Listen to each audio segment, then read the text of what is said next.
I haven't either. Victor is here. Is he? Okay. Good, there he is. Yeah. He's muted. Yes, I'm here. Oh my goodness, this is slow. Okay, so it's done.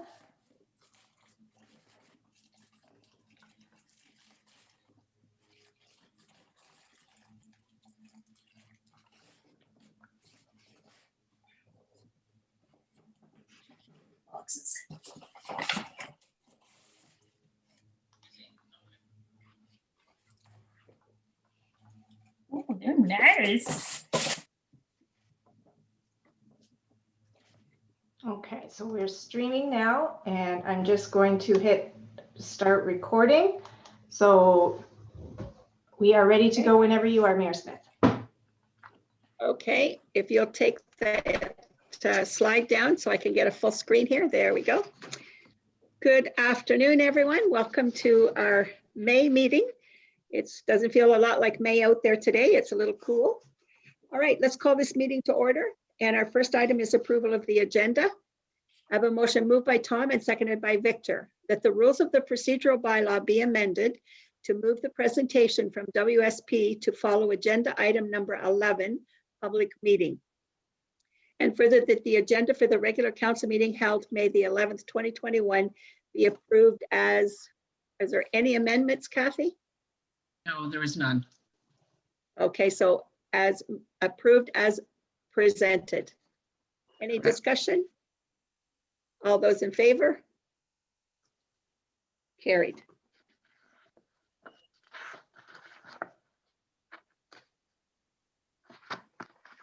Any disclosure of pecuniary interest and general nature thereof of any item on tonight's agenda by any member of council? Okay, hearing none, we'll note that in the minutes.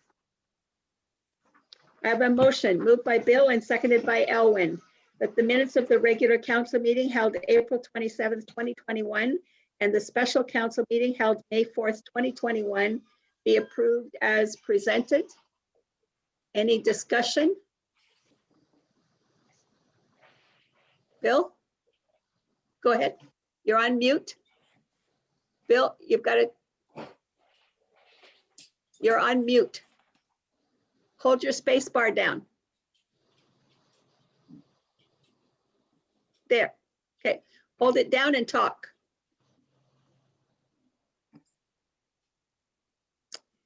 Where's Sharon? Hear me? Now we can Yes. hear you. Keep holding it down. Keep holding it down? Okay, anyway, Keep holding. one of the minutes was indicated that Bill Cameron moved the motion. So you just want to correct that. Okay. Okay. Okay, so as amended. All those in favor? Carried.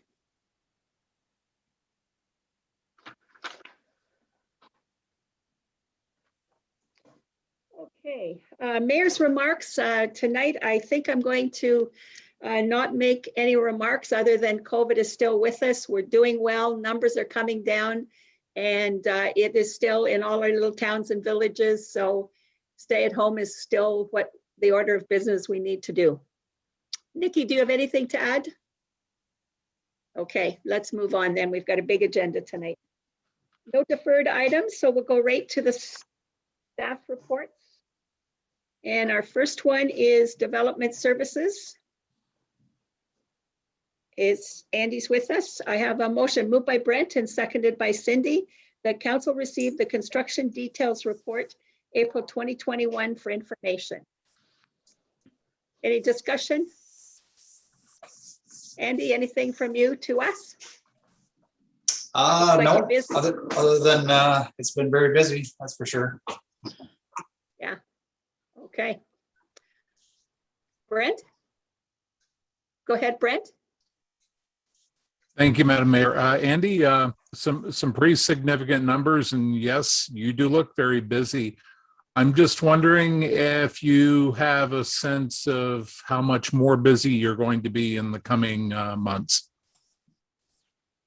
Through you, Madam Mayor, it's really hard to predict where things are going to go with the the pandemic here, but no signs of slowing down right now anyways. All right, come on, we'll let you decide. Come on, let's go. You do have some help coming, I believe, Andy, eh? Yeah, I do have Alan back. He's helping me out 1 day a week, which takes a little bit of pressure off. Good. Excellent. Okay, all those in favor of the motion? Motion's carried.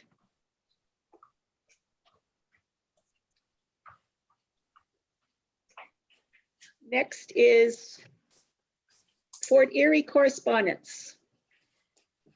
This is moved by Nikki and seconded by Cindy.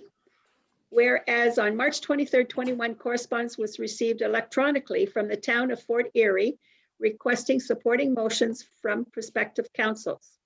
And whereas the request pertains to Schedule 6 of Bill 197, COVID-19 Economic Recovery Act 2020. And whereas the Public Works Manager will be taking the attached document to the Waste and Recycling Committee for further review at their next meeting to be held on Monday, May 17th, 2021. And whereas the Waste and Recycling Committee will report back to Council with their recommendation at the June 7th Council meeting. So there will be more information to come. Any discussion? All those in favor? Motion's carried.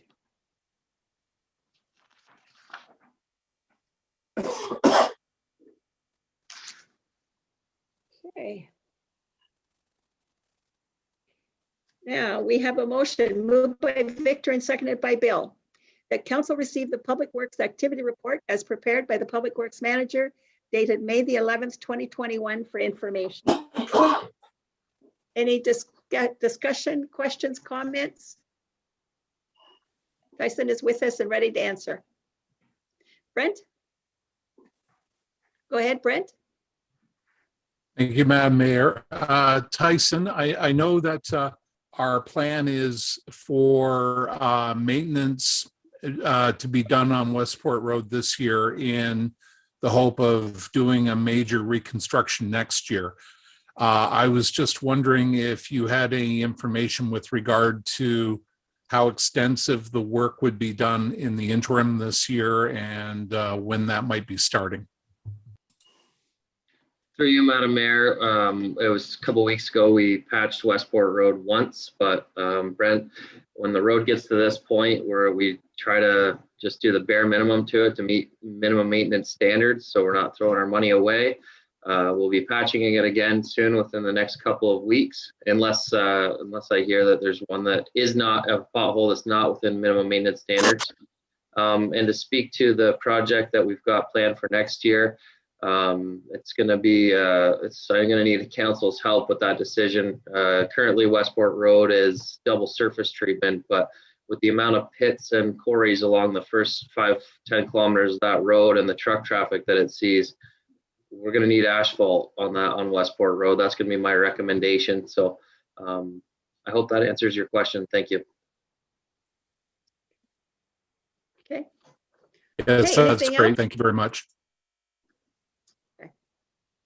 Okay, all those in favor of the motion? Oh, I have a question. Okay, go ahead, Cindy. For Tyson. Tyson, I've noticed that on the Henderson Road in the new part that we've redone, we've already started to patch some holes. So I'm just wondering, do we have any kind of warranty for that road, or what do they do for us for that? Through you, Madam Mayor, to Cindy, we've got a meeting, Steve and I, the road supervisor and I have a meeting with the surface treatment contractor early next week to discuss the warranty issues. It's actually a 2-year warranty, so we will patch it ourselves this year and probably hold off on any major warranty repairs until early next summer once the temperatures are warm enough for us to do an actual project. All right, thanks, Tyson. Okay, anyone else? Okay, all those in favor of the motion? Motion's carried.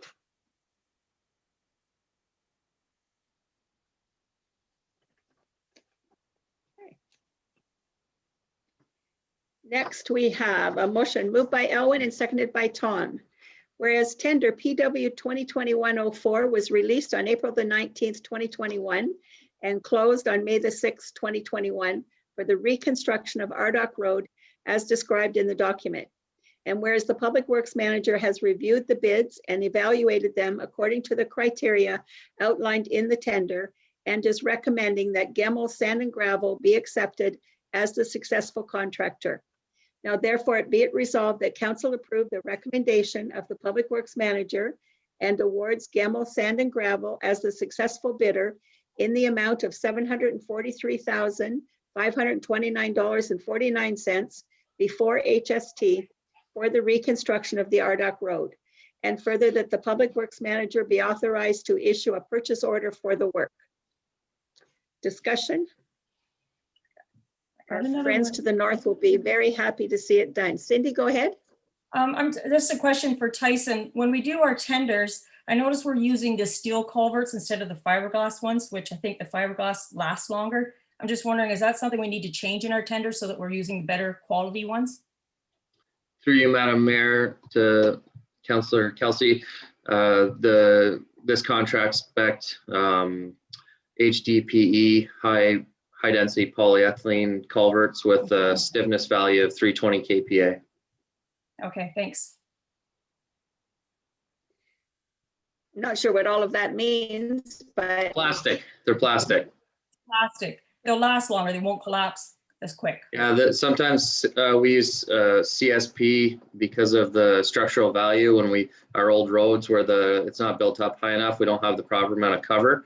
Plastic pipe requires at least 1.5 feet of compacted granulars to get the structural support around the outside. Okay. okay.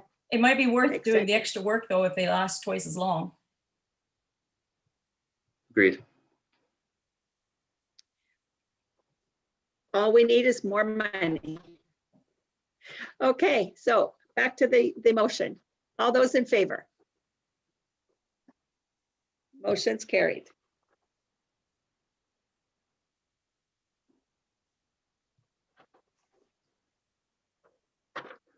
Okay, we are at Finance and Treasury now. Moved by Bill and seconded by Nikki that Council of the Township of Central Frontenac hereby approve the removal of Victoria Hawley and authorize the following individuals: J. Michael McGovern, Aaron Babcock, Hannah Barker, Stephanie Hammond, Donna Longmire, and Heather Robinson to sign for access to and control of the contents of such safe deposit box, and that this approval shall apply not only to the said safe deposit box, but to any other safe deposit box that may be leased by the Township of Central Frontenac. And further, that this resolution be forwarded to the Royal Bank of Canada and remain in force until such time it is no longer required. And further, that J. Michael McGovern, Aaron Babcock, Hannah Barker, Stephanie Hammond, Donna Longmire, or Heather Robinson be granted signing authority for any items for which Canada Post requires a signature. So we're covering the bank and the post office. Okay, any discussion? All those in favor? Carried. Also, Victor's gone over to the library. Okay.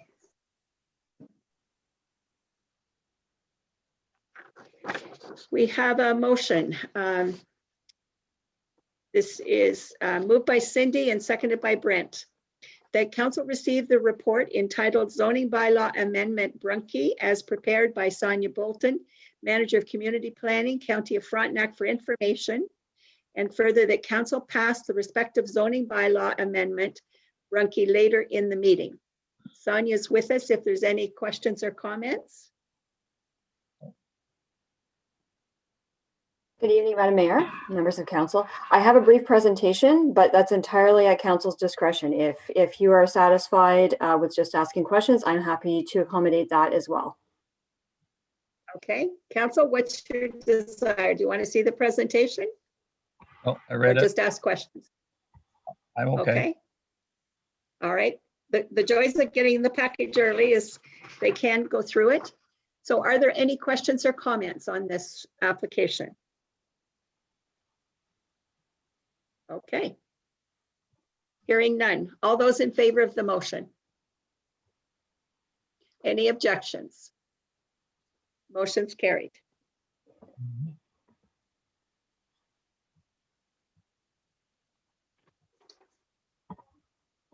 Thank you, Sonia, for the presentation.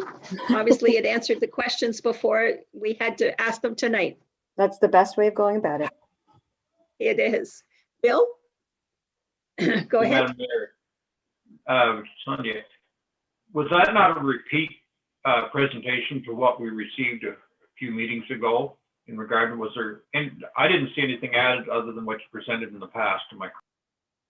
Yeah, through you, Madam Mayor. It was very similar, with the exception there would have been there were a few more details with respect to what was actually in the draft bylaw itself that you'll be passing later this evening. But it was essentially the same. We weren't sure whether we received public comment on this file. We did not, but that's why we did them as a separate public meeting just a few weeks ago. Thank you. Okay, good.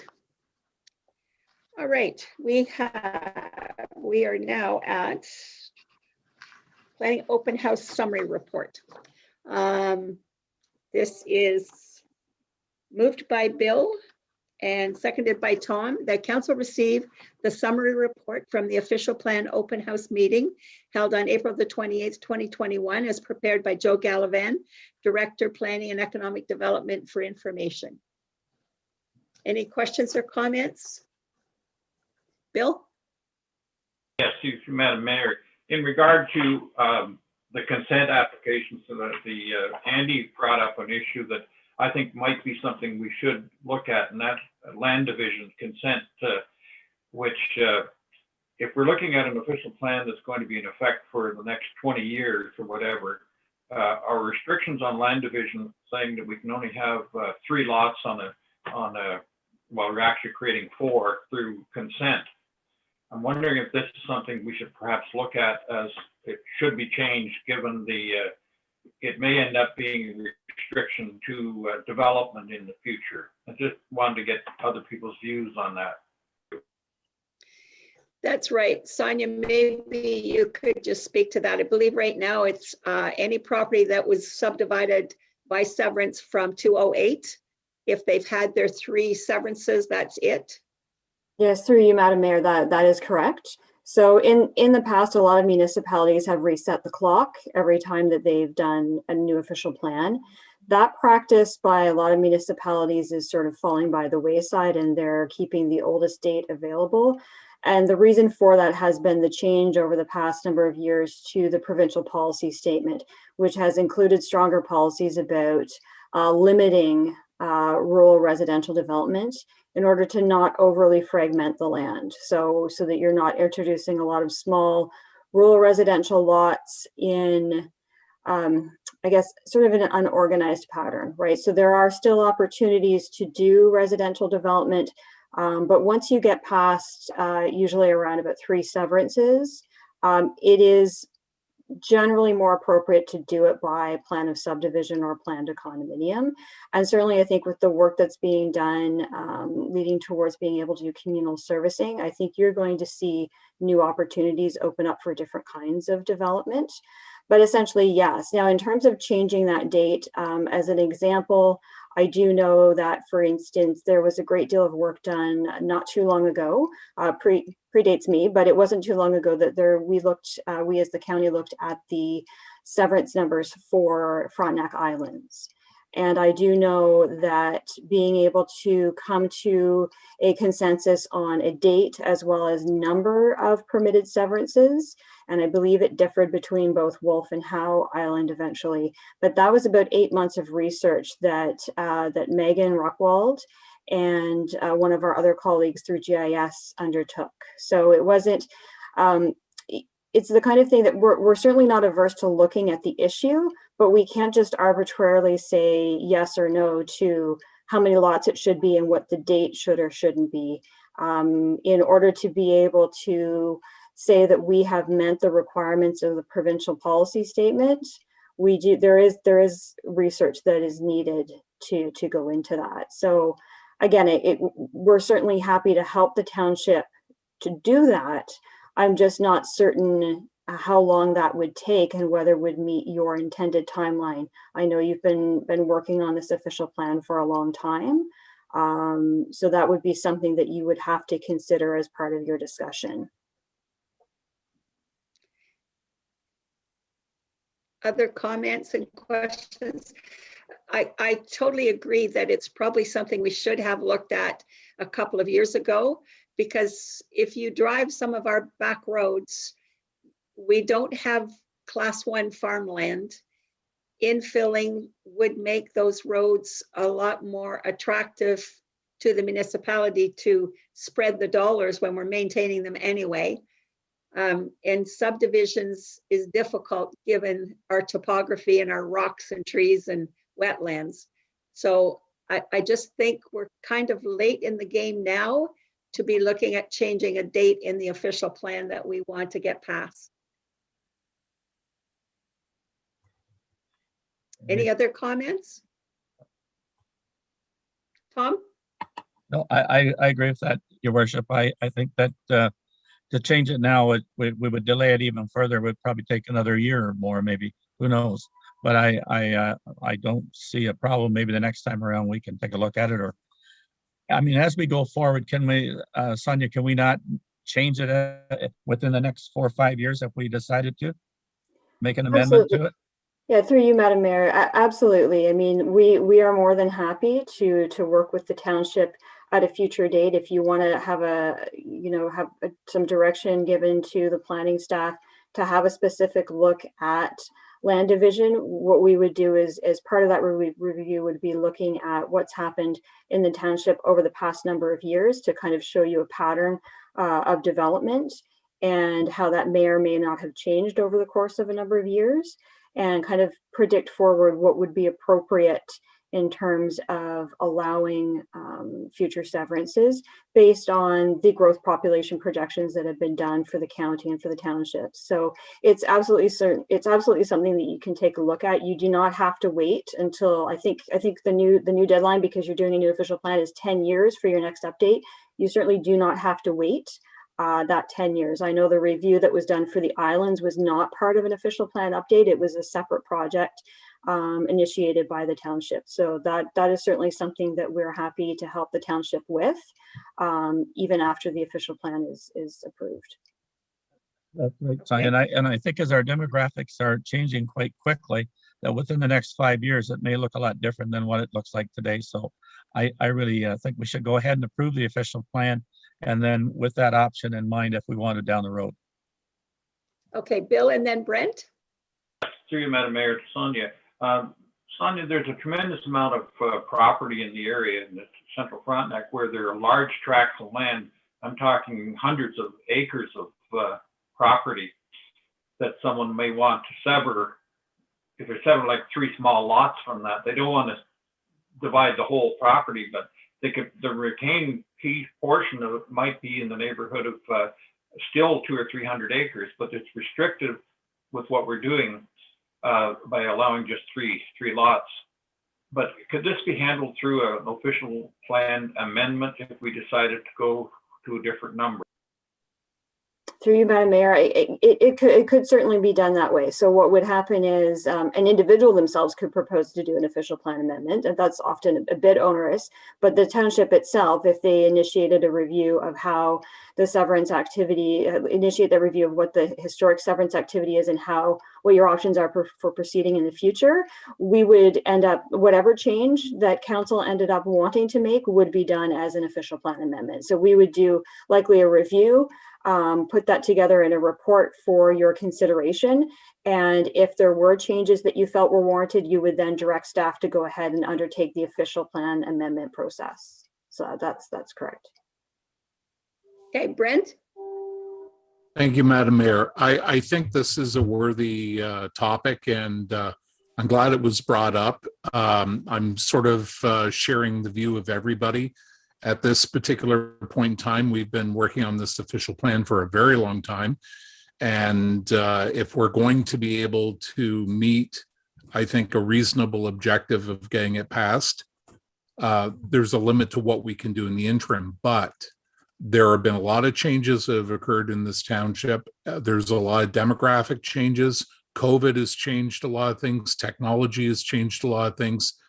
We've been a municipality that's had pretty stagnant population growth for a long time, and we're going to start to grow, and we're going to gain back a lot of people we've lost over the last 10 years, and we're going to start adding and adding. So the ground is going to change very quickly. And I do have a concern about using 2008 as a benchmark, because I think that it's going to be very awkward when we get into this new reality. So I think the approach of revisiting this and looking at an amendment and having a little more in-depth discussion about where do we put the pin on the map, that's going to be very important to us, because my worry is that going forward, we're going to get into a situation where we're going to get a lot of growth forces that the official plan is not going to be able to reasonably address without going through these more expensive and elaborate and onerous ways of getting an approval. So I share Bill's concern as well as everybody else. I think we should make this a priority once we've gotten through the approval process for this plan. So we'll put that on our to-do list. Kathy, you've got that? Do. Okay. So the motion that was read to receive the report for information, all those in favor? Carried.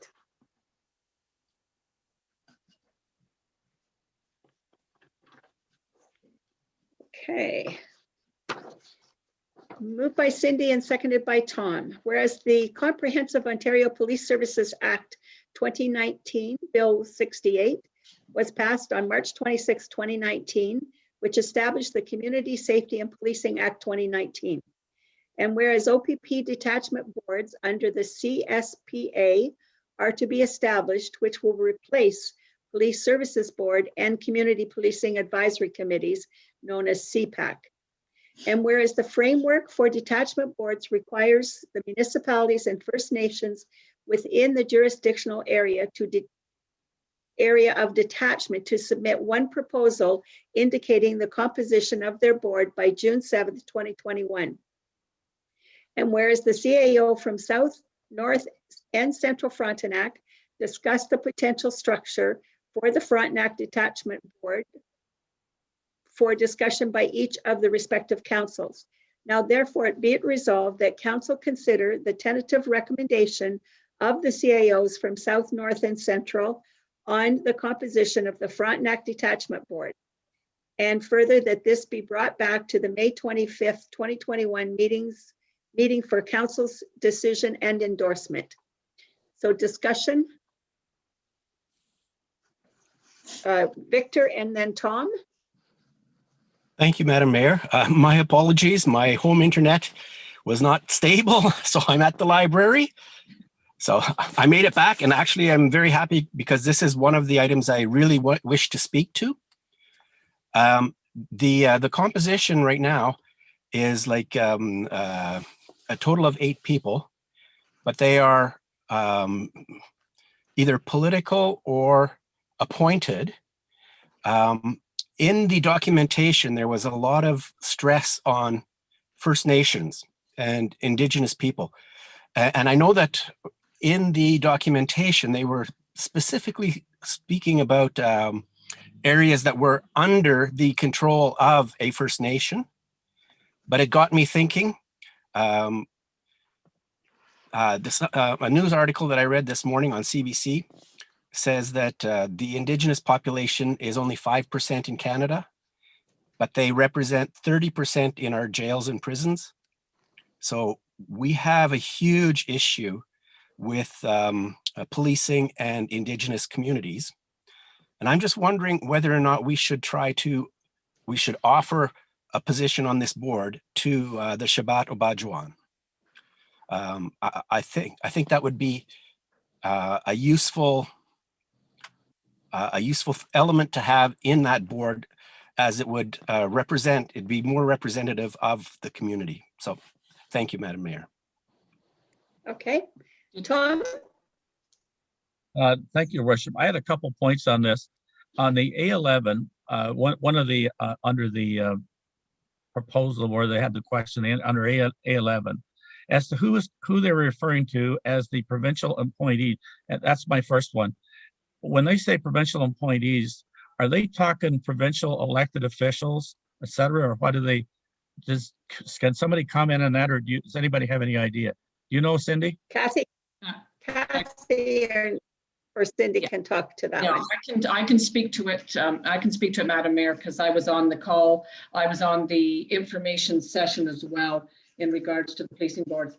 They have not determined yet, Tom, as to deal with it via provincial appointees. So that is to come. This is to at least get, and I know there was lots of questions in regards to the size of the composition of your board. They were mentioning that if you had a board with about 16 or 18 people, they may squash that completely. So we were thinking of a smaller board. These are just the representations. Doesn't say who they're going to be. We will have an opportunity to certainly choose our community reps, even the community reps. It doesn't say whether they're going to be, politicians or actually citizens. So that's one thing in regards to they're still working a lot of that out. The other question in regards to Councillor Hayes, in regards, I sent an email to Alana Jones, which is with the First Nations, to deal with the OPP boards, attachment boards. And I asked her in regards to the First Nation OPP boards, are these the only areas that are on a reserve? She sent back and said that short answer is to my question is yes. That's what those First Nation OPP boards are.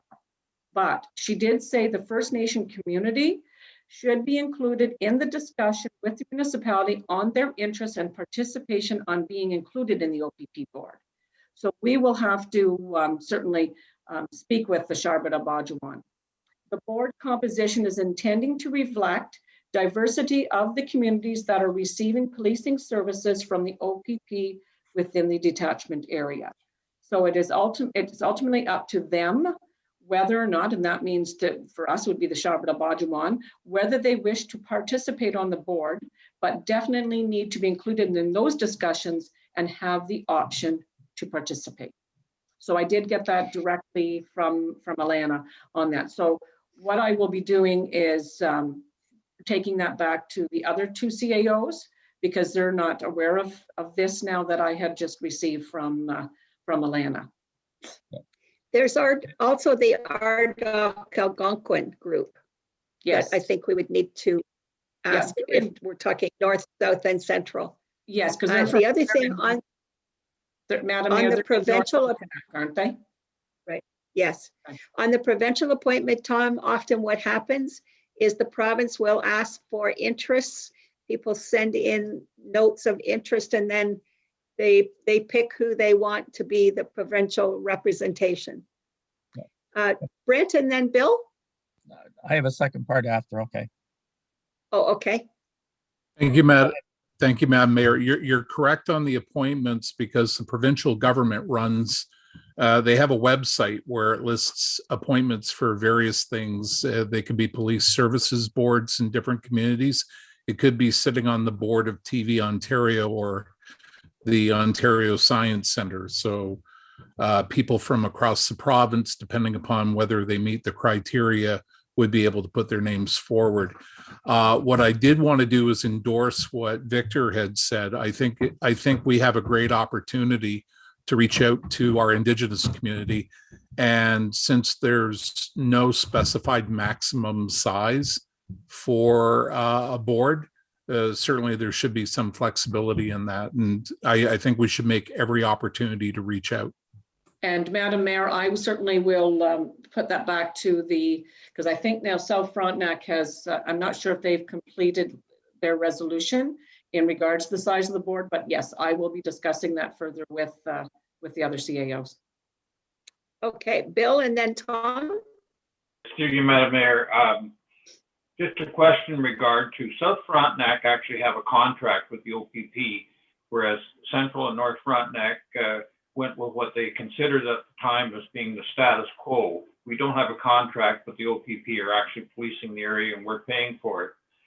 I would assume from reading this information then, and this may be a question for you, Kathy, is that this agreement or this board will be replacing the police board that is in South Frontenac, but that will all come under that same policing board. Am I correct in understanding it that way? That's correct. Yes, our CPACs, both North Frontenac and Central have CPAC committees. And yes, South has a police services board. They will all be part of this one board under the Frontenac Detachment Board. That's correct. Okay, Tom.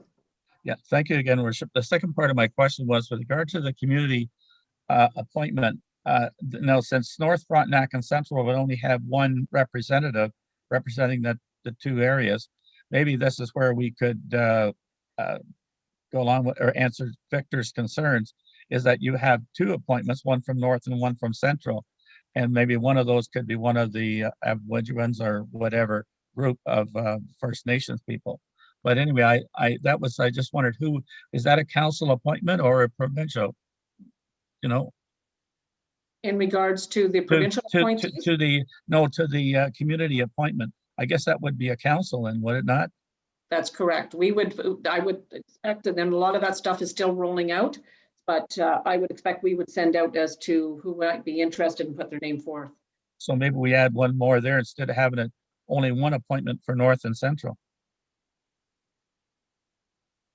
Anyway, that's all I have to say on that. Okay. And we may We can want take to, that back to the group. I will. Okay, any other discussion? Good points. And all those in favor of the motion? Anyone opposed? Motion's carried.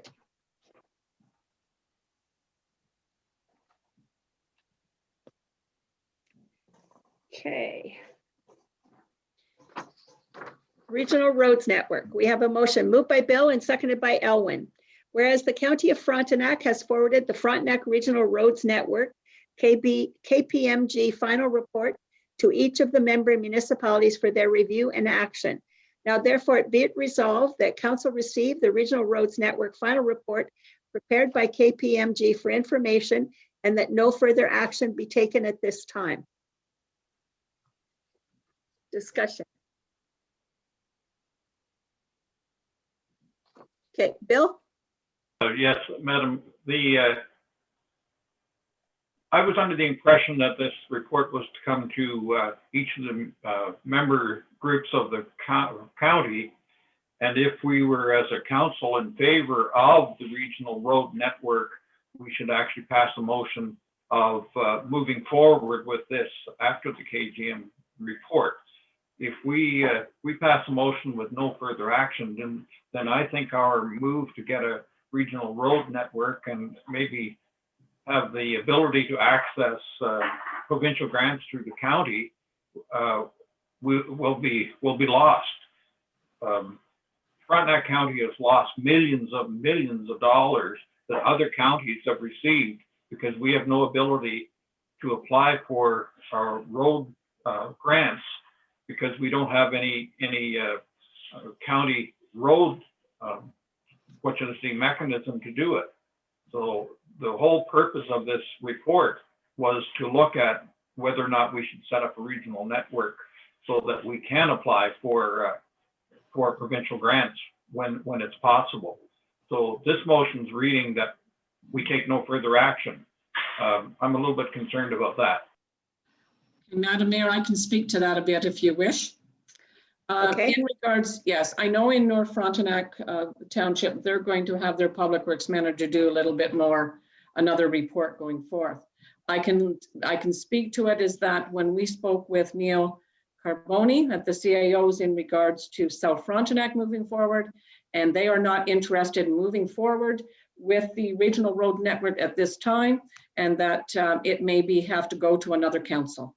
So really, if they're not involved, if they're not going to be party to this, part of us, especially with South and Central, having Road 38 as part of that. So that's where it's been left, is that if they're not interested, what's that going to do for the rest of the Frontenacs? Okay, Tyson, do you want to speak to this at all? I'm sure you've had discussions with the other public works managers over the past year. Yes, I have, and Kathy summed it up quite nicely. And on my level, I know that discussions have fallen off the map a little bit ever since the restructuring in South Frontenac Township Public Works Department. I'm excited to start working with Darwin on this now that our tenders are advertised and we've got a little time. I'm excited to meet back with North Frontenac again to pick up where we left off. Mm-hmm. So Madam Mayor, basically what this is just saying that no further action taken at this time. I mean, it can be resurrected if, you know, there's interest for sure. Okay. It's sad because there's a lot of money on the table that we're not going to be able to access, and it's all of us or none of us. That's correct. Okay, all right. So all those in favor of the motion? All those opposed? Motion's carried.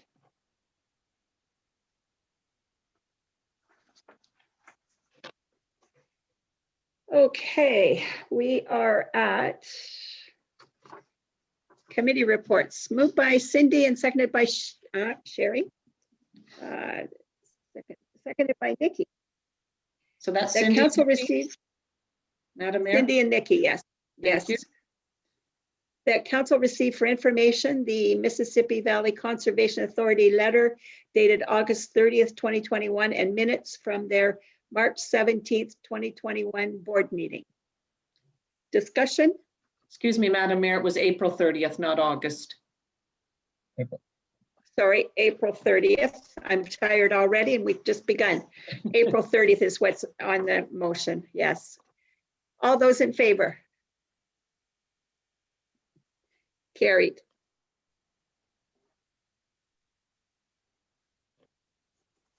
All right. Couple more motions and then we will get to our delegations. Moved by Victor and seconded by Bill that council received the report from the Charlotte Lake Farmers Market for information. Any discussion? All those in favor? Motion's carried.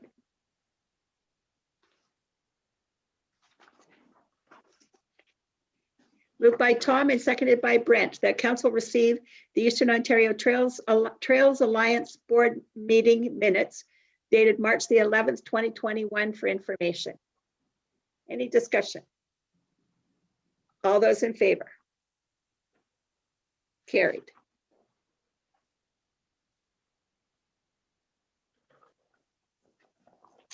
Okay, now we have Paul and Sylvia McKenzie to talk about private road maintenance. Madam Are Mayor, they with us? they are. Just give me a moment and I'll move them over so they can speak. Okay. Oh. Okay, they're coming in now. Paul and Sylvia, can you hear us? Yes, we can. Perfect. Thank you very much. Okay, if you want to go ahead. Okay. Can we share our screen? Sure. I think Cindy. Yes. Do you have that capability right now or do I have to give that to you? Just give me 1 second. Just if you, We do not have that capability. You have to give it to me. Okay, just a minute here. Okay, I changed that over. Try it again. I'm waiting for the button. Has it arrived? Nope. Hang on a second here. Who can share? I want all panelists to share.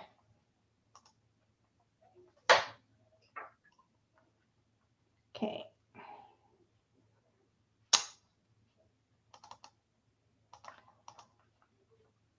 Okay, I have changed it at my end, so I'm not sure why it's not coming up on yours. Is it the presentation that you had included in the package, or do you have additional things?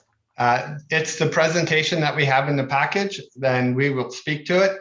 If you're able to share, we can just ask you to move along an appropriate time. Yep. There's no button here saying for me to share, so that's what. It might be because I've moved you over from a participant to a panelist, and that may be why. So just bear with me and I'll call it up on my screen here. And go to The joys of technology. Oh, yes.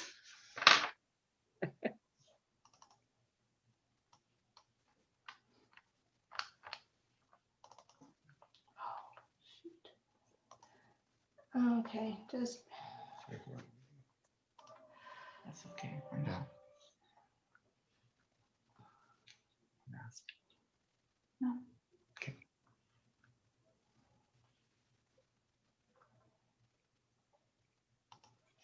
and of course my internet's being very slow, so hang on. Okay, should be coming up just momentarily. It's starting, yep. Perfect. Okay. So if you can just go to the first page, that would be great. Right. Can you make it full screen, Cindy? I think she's working on it.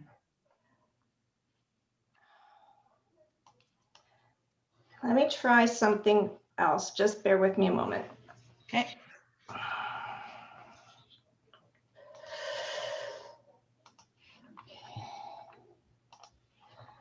This is where we can put the Jeopardy music in.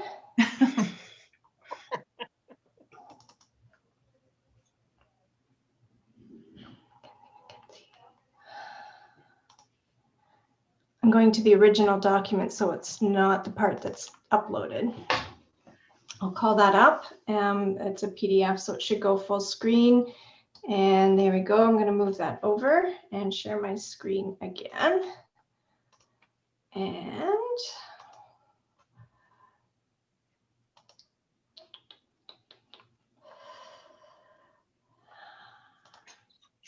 okay.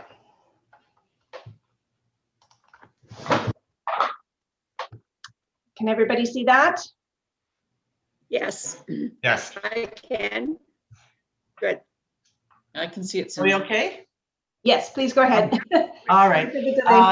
Good afternoon, Madam Mayor and members of council. Thank you for letting Paul and I speak to you today on an issue that we think is very important. And it's certainly one that's given us more than a few sleepless nights in the last few months.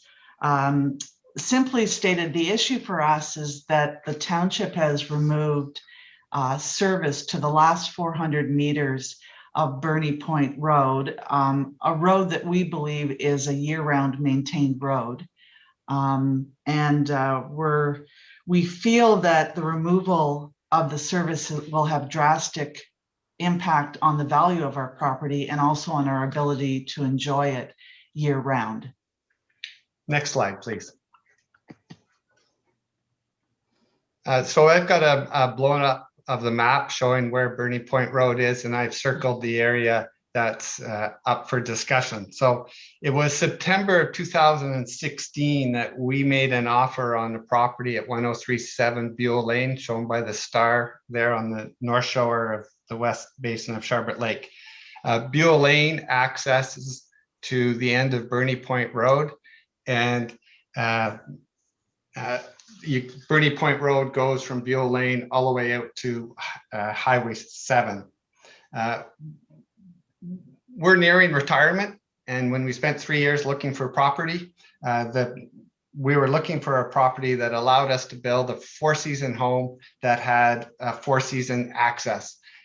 When we put the offer on the property, we made it conditional on us confirming those two key points, that we could build a 4-season home and it had 4-season access. So you can see the circled area we're referring to. Next slide, please.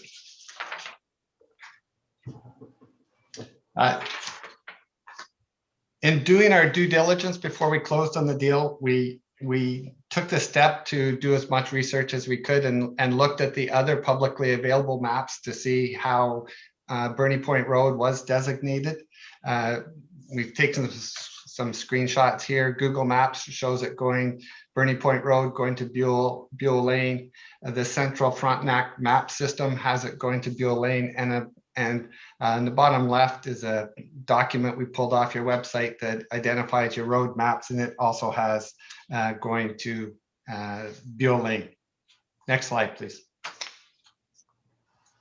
We want to draw your attention to the 2008 official plan map for the Township of Central Frontenac. This is a map that appears on your website, and I'm pretty sure it's the map that Joe Gallivan was using last week when he was talking about the new official plan. You can see from the legend that Bernie Point Road is shown as a year-round maintained road all the way to the end of the road to the point, right to Arthur Lane and to Buell Lane where we are. As we said, this map is still existing. It's still sitting on your website as your official plan map. So you can see why we would feel, doing our due diligence, looking at these maps, that we felt that we would be able to build a cottage that would have four-season access, a year-round serviced road, but not content to just assume that based on the maps that we had four-season access, we decided to confirm it with the township. Next slide, please. So it was in September of 2016 that I met with the manager of development services as well as another planning officer, and I took notes of the meeting, which I've done a screen cap for you up in the upper left-hand corner. What was interesting about this meeting is during the discussion, the planning manager at the time said, "Oh, this is unusual. I'm surprised to see you. Most people come and see me after they've bought property and want to do things and find out that they're unable to do them, but you've come in beforehand." So that aspect of the meeting stood out to me. And we talked about zoning issues and building permit issues, and there were no problems. Basically follow the requirements and you should be fine. But I then asked about Bernie Point Road and the maintaining of Bernie Point Road and the plowing of Bernie Point Road. And I was pointed down the hallway to talk to then Public Works Manager Mike Richardson. So I went and met with him and explained what we were planning to do and say, we want to buy this property, but it's sort of conditional upon this. And he said, and I wrote it down in quotes, Bernie Point Road is a forced road. And if you're there, it will be plowed to the end of the road, which was great news for us. We went ahead with the purchase and, went ahead with the deal. But what's really important about this is that we did not ask for special consideration. This wasn't a deal that we went in looking for. It was really a confirmation, and we received the feedback based on a discussion like this with standard operating procedure. This is a standard level of service that already exists. This was borne out by immediate maintenance and plowing of Bernie Point Road. You can see from the picture there, that's us celebrating in January of 2017. You can see Bernie Point Road is plowed behind us, and it was plowed and maintained for 2016, 17, 18, 19, 19, 20, during the 4 years that we were building our house, and during the first half of this year, 2021 year. It was plowed, it was also graded and repaired as required. Next slide, please. So this is a picture of our nearly completed cottage.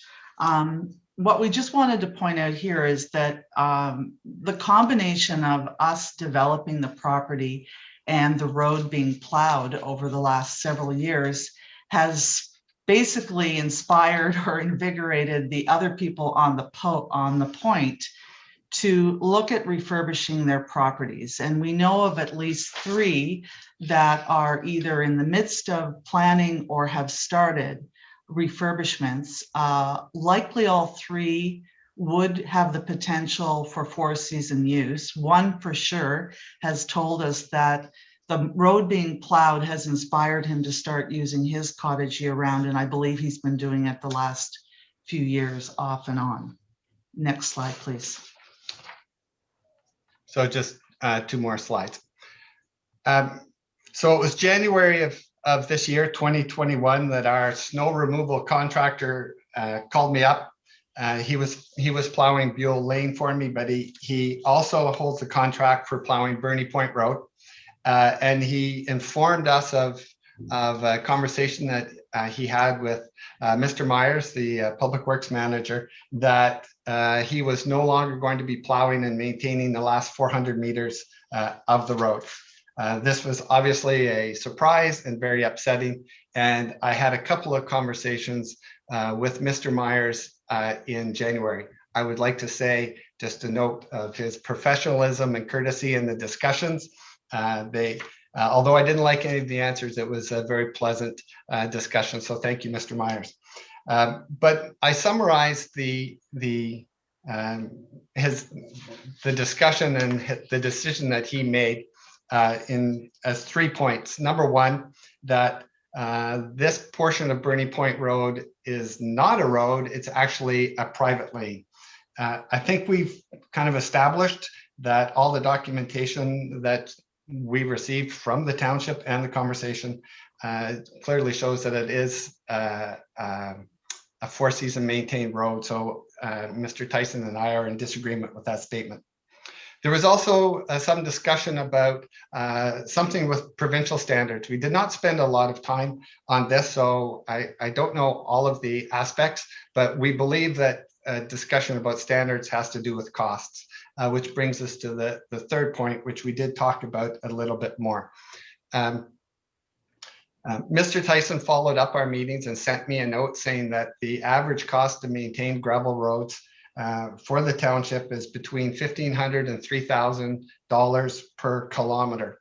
The portion of road that's under discussion is 0.4 of a kilometer. So the cost of services is in the range of $600 to $1,200 based on your average cost of maintaining the road. Our initial taxes we paid were in a range of $3,600. Our current taxes, now that we received our occupancy permit in November of 2020, are closer to $8,000, $7,900 approximately. I haven't seen the rest of these year's numbers, but in that range. So the additional taxes that we pay, $4,300, is more than enough to cover the entire costs of maintaining Bernie Point Road. We don't think it's right to make this a cost issue concerning the amount of taxes that we're paying and the additional taxes. MPACT, I have had a discussion with MPACT and they confirmed that our property is designated a 4-season access, but that this would change if 400 meters of the road was not being maintained by the township. So I want to be just really clear. We don't believe this is an issue about cost. To us, this is a very personal issue about revoking a standard of service that we relied on in making our decision to purchase this property and invest in our property going forward. We did our due diligence, and prior to purchasing the property, and based on that, I think we have a reasonable expectation that it continues. Next slide, please. So in summary, as Paul said, we do believe we've done our due diligence before we bought. We felt we had a reasonable expectation based on what we found out from the township and from your maps to expect continued year-round service. We've made a significant investment in this property. We pay substantial taxes so that we have the privilege of using a waterfront property, and we accept that because we have that ability to use a waterfront property. We expect to pay the higher tax rate, but we do expect that we should get the standard of service we anticipated when we developed the property. I guess I have one final question I'd pose, and that's basically how can anyone that would invest in Central Frontenac Township be assured that their investment is secure if they can't count on the information that they are provided? You know, in order to make an investment, you need to know that you're being given information that's truthful and that you can count on in the future. So we therefore respectfully request that council rescind the decision and restore service to that 400 meters of the end of Bernie Point Road. Thank you for your time and your attention. Thank you. Okay, thank you. Cindy, if you can maybe just put up the full screen. I have a question. Was this the Charlton property at one time? It was, yes. Okay. All right. I thought I knew where it was, but I wasn't sure. Okay, who wants to start the discussion? Tyson, do you want to add anything? Madam Mayor, I'd just like to say that Sylvia and Paul have been really easy and pleasant to work with on this, and I really do support development, especially back on these properties like this. I just want it to be understood that I wasn't trying to stop anybody from having access to their house all year round or anything like that. It's just we've got a lot of these kind of gray area ones that Cindy and I have been working on, and we were maintaining tons of kilometers of road that we didn't have to. So we're trying to look at everything that's private and everything that's a right of way and everything that's a township road and trying to do what's best for the taxpayer. So that's why I pushed this on to council to help with a decision. And I do support maintaining this road to the end. Okay, Bill and then Tom. Madam Mayor, I actually was going to ask a question in regard to, I'm in favor of restoring service to this road because it's not just serving one property in there. I think, if I recall correctly, I'm aware of this road, that there's probably 3 or 4 different properties in there that this road would serve.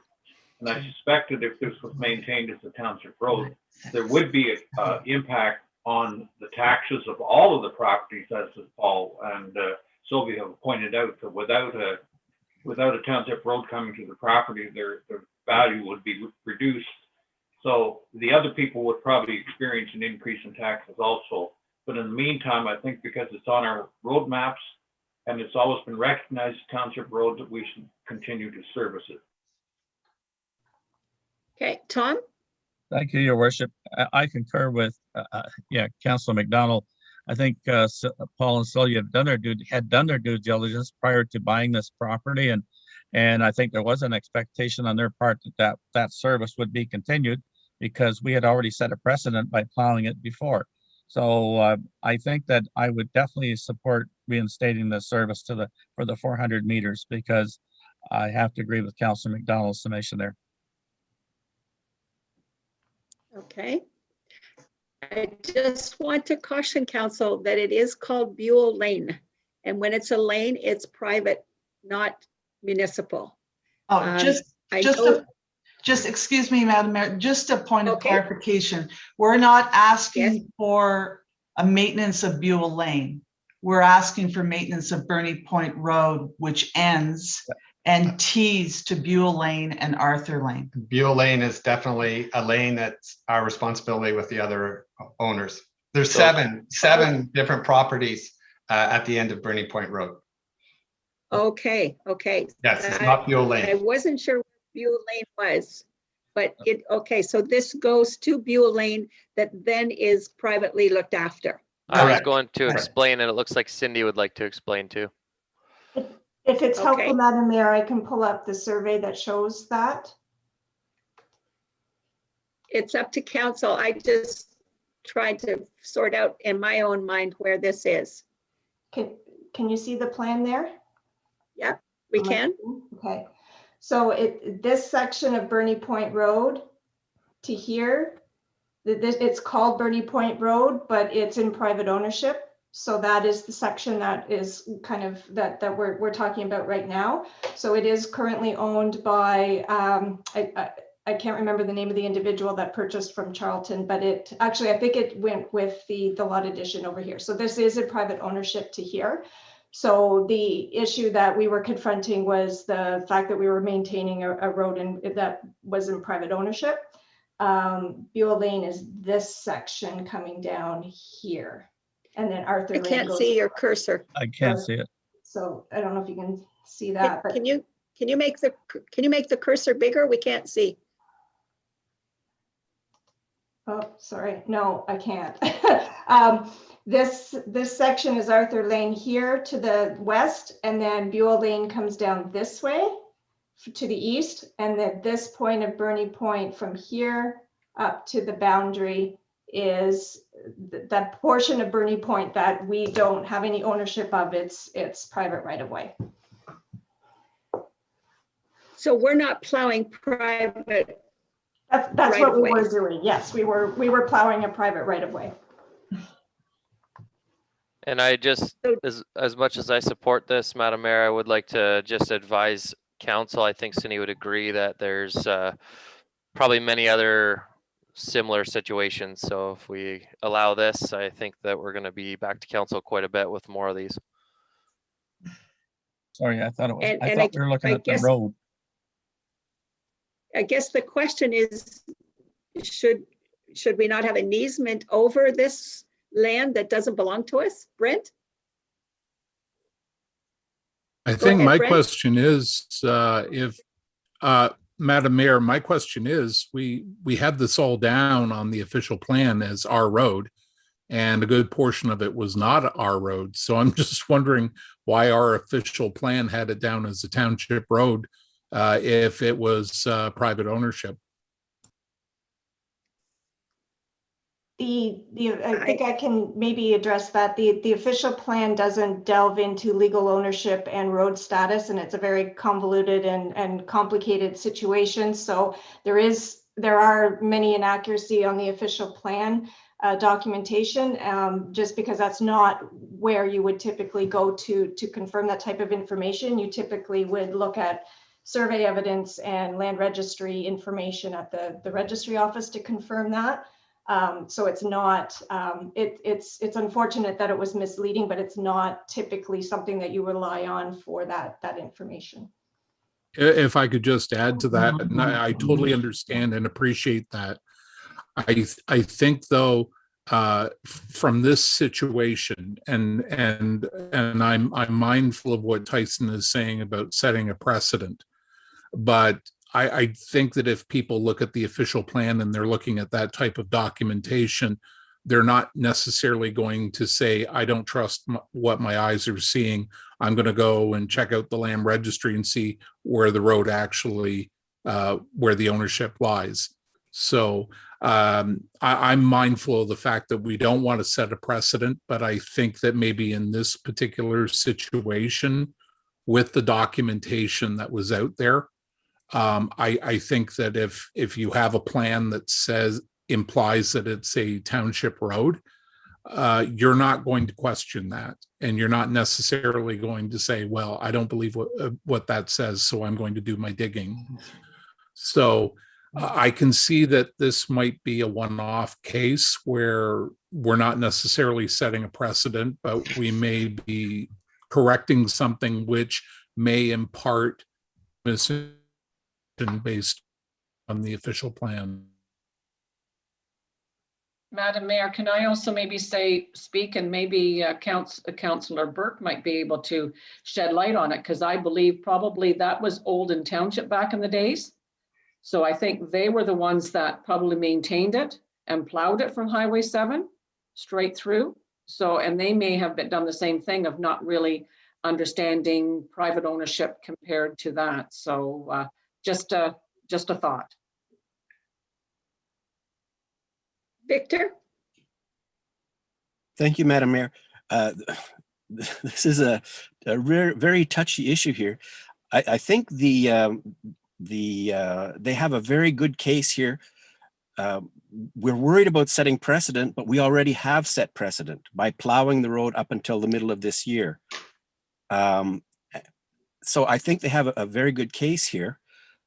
And so I would be in support of continuing to plow, but I'm wondering legal status now. How does that work if we are going to be plowing a private lane?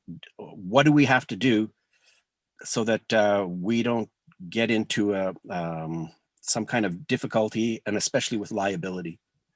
And I think Cindy can certainly talk about that in regards to the legal end of what we need to do, is that if it's private, then we would have to retain that parcel of property. Am I not correct, Cindy? Yeah, I believe that's correct, Kathy. I think we would have to check with their lawyers, but my preference would be to get a conveyance of that and actually obtain title to that part that describes the right of way. Otherwise, I think there's a lot of liability issues when we're undertaking work on private land. My understanding has always been that the maintenance had been fairly recent and wasn't done prior to 2002 when the new municipal act came in. So I don't think that there was evidence of it being a forced trespass road. I could be wrong on that, but the information that I had was incorrect. So I feel very uncomfortable relying on it being a trespass road. I think we would want to take title to it and then assume it into our road network by bylaw.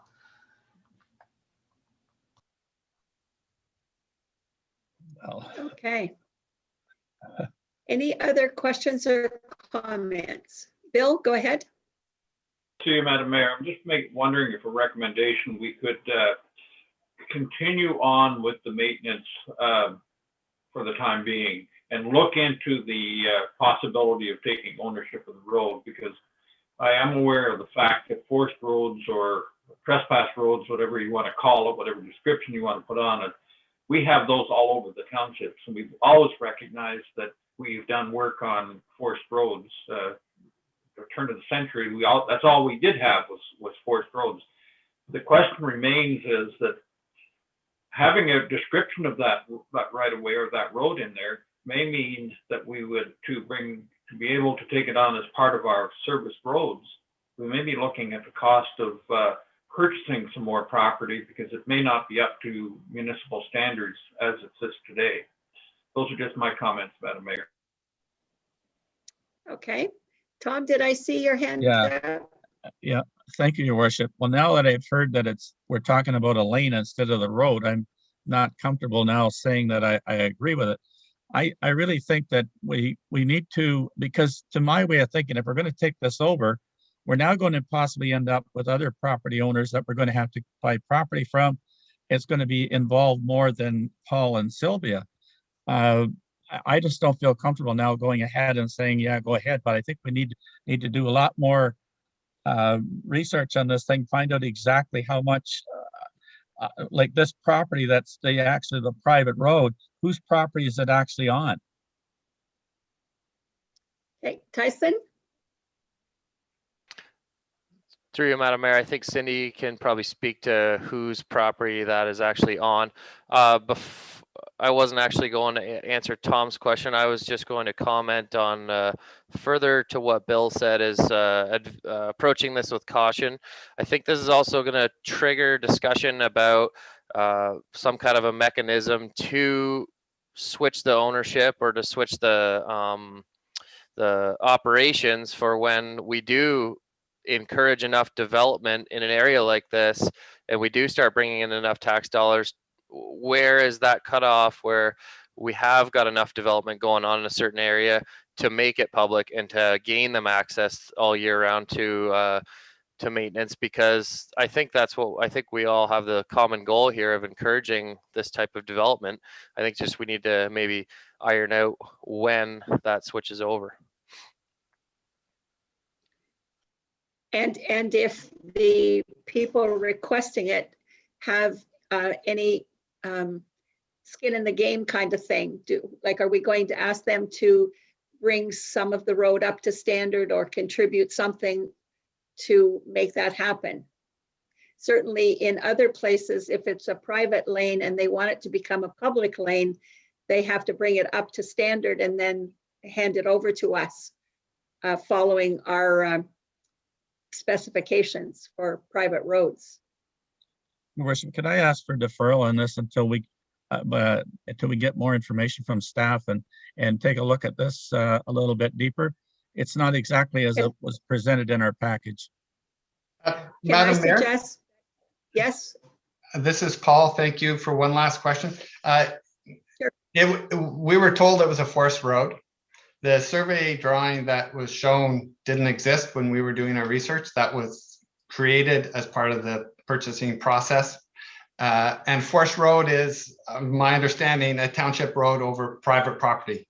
So I disagree with the contention that this is a private lane, which is really the disagreement that Tyson and I had as well. I don't know the legal requirements of what you have to do to keep it as a forest road, and I understand if that work has to be done, but I completely disagree with the contention that this is a private lane that we're asking to change to a forest road. Or put a different way, I don't know that there's just an either or, that it's a private lane or a road. In our understanding, it's called Bernie Point Road, but it is on private land and it was a forest township road. That's the third option. It's been called a forest township road. So from our point of view, yes, it's obviously on private land, but we were told that it has a designation as a forest township road and therefore has four-season maintenance.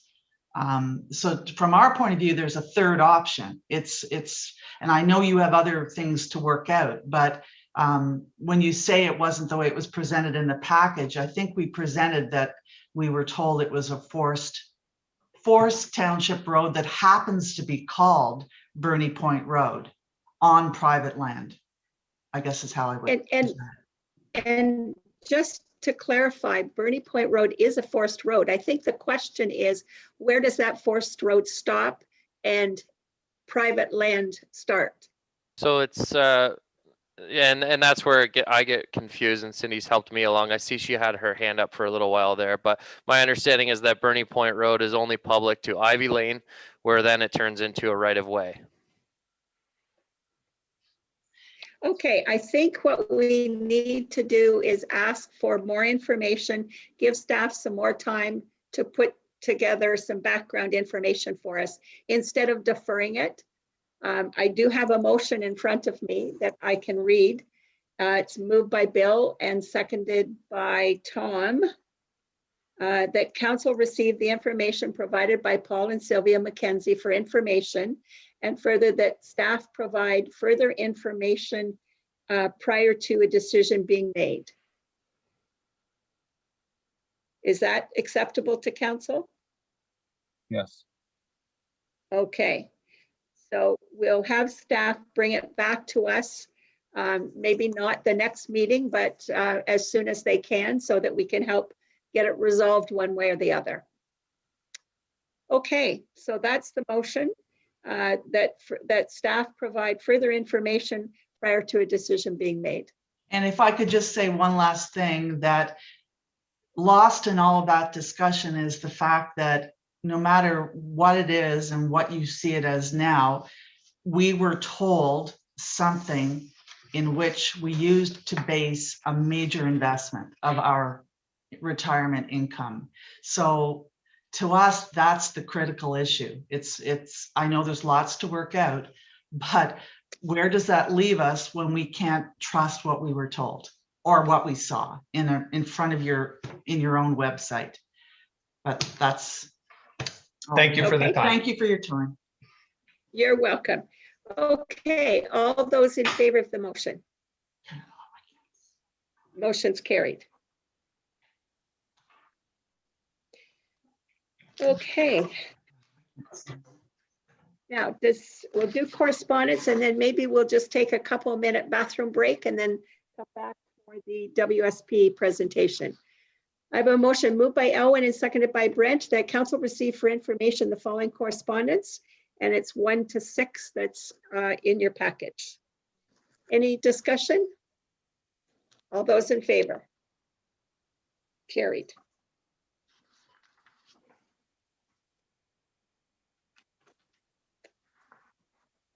Okay. Correspondence Madam requiring Mayor. action. Yeah, we have one Yes. more. That's correct. Yeah, Madam Mayor, just Okay, we have one yeah. more piece of correspondence. Okay, yes. Moved by Nikki and seconded by Victor. Whereas the opioid crisis is one of the largest public health emergency of our lifetime, with a death on average about every 2 hours and a death toll of over 16,360 people since 2016, January 2016 to March 2020. Whereas other countries have significantly reduced drug-related fatalities with reforms such as legal regulation of illicit drugs to ensure safe supply and decriminalization for personal use. Whereas the federal government has indicated it is premature to discuss these measures until there are comprehensive supports for people to get well. Whereas supports are needed, but measures that save lives are essential if people are to survive and access supports. Whereas the Canadian Association of Chiefs of Police have stated that they agree the evidence suggests decriminalization for simple possession as an effective way to reduce the public health and public safety harms associated with substance use, causing the government to indicate that it is now deliberating over decriminalization.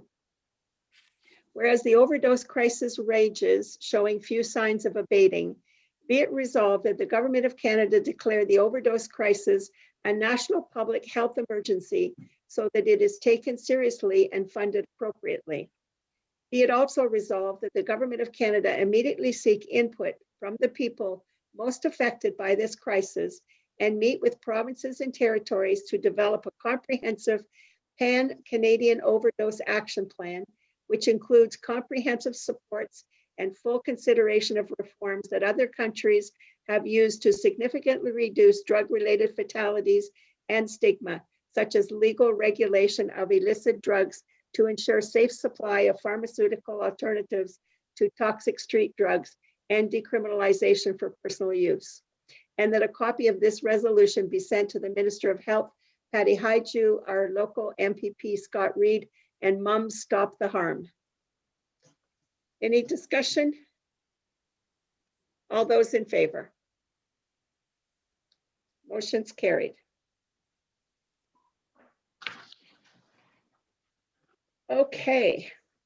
Do we want to take just a 2-minute break, get a drink, and then come back? Mayor And, Smith, we do yes. have a public meeting and several people on the line for the public meeting, so I would suggest if that's Okay. okay with council to proceed with that.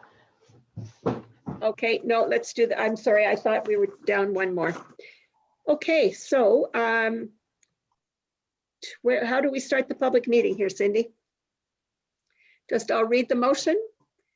Moved by Elwin and seconded by Victor that council receive input from the public meeting and the accompanying report prepared by the deputy clerk, and further that council direct staff to bring back a report on options and recommendations at a further meeting. And this is Greg and Nancy Thompson's request for road allowance closure. So, And we do have some folks on the line. Yes, I do, Madam Mayor, and I have received several comments via email from folks that didn't meet the meeting cutoff for the agenda package. So if you'll bear with me, I'm going to share the screen and I will share those comments. Some of those folks are on the line that may wish to speak as well, but some of them are not. So I just want to make sure that everybody's aware of those comments. And just let me know that the screen is up. It's up, Cindy. Okay. So just for some context, I had our public works supervisor take this picture from the north end of the road allowance. So this is at the end of Stonehouse Road, where the township currently maintains to and turns around. So there's a fence, and then you could see where the path of the road allowance that goes southward towards Hilltop Road. So in addition to the comments that we received from the McCulloughs, we have email from Corey Thompson. It has come to our attention that this part of the road allowance between concession 4 and 5 adjacent to lot 9 is being requested to be closed. We've used this road for many, many years. We use it to access getting wood for our home and my in-laws' back property, who are the McCulloughs, who own the property connected to this road. We use it for walking trails as well as access to the track bed for our ATVs. It saves us from traveling our ATVs on the main Long Lake Road and is much safer for our family to use as traffic is quite busy on the main road. In winter months, using it for snowmobiles is also a much better way to travel to the track bed than on sanded roads. This road saves on the wear and tear of our vehicles. We have been helping to maintain this road to keep it cleared and safe for everyone who uses it. Please keep this road open. We also had comments from Don Robinson. I want to know I'm against the closure of the road allowance between concession 4 and 5. I was a volunteer firefighter for 20 years and was hurt on the job. I'm now handicapped and use my four-wheeler to get around. That is why I bought a home where I did. I moved here 2 years ago to enjoy the outdoors, and going ahead with this closure is very disappointing to me and my family. Please don't proceed with this closure. Robbie Wood, it has come to my attention that the concession road may be closed. In the past year, my family and a few of my neighbors have been using this road on our ATVs and snowmobiles frequently to reduce the amount of time on the roadway to access the trail system safely while staying off public roadways as much as possible. Please keep me updated with the situation. And finally, from Robert Wood, it is my hope that it would remain open as it is frequently used by myself and family members to access the trail network. Using this portion of the road allows people to avoid using Long Lake Road, making access much safer. Please keep me informed of any change to the current status. So those are the email comments received before the meeting. I'm just going to stop the share at this point. And I will now ask the attendees that are on the meeting, if you do wish to speak, please use the raise hand feature and I can enable you to talk. The raise hand feature is at the bottom of the screen with the little hand.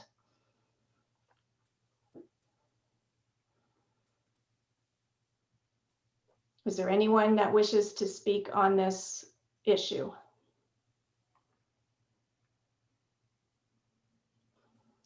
Mayor Smith, I don't have anyone indicating they wish to speak. Okay. Okay, so this road allowance, both sides of the road allowance that is asking to be closed belongs to the Thompsons, I understand? So yes, the east and west and sides concession lots are owned by the Thompson, and the road allowance goes in between the two of them, two of their properties. Oh, I do have a hand up now from Stephen McCullough, who does wish to speak. I will move him over. Okay.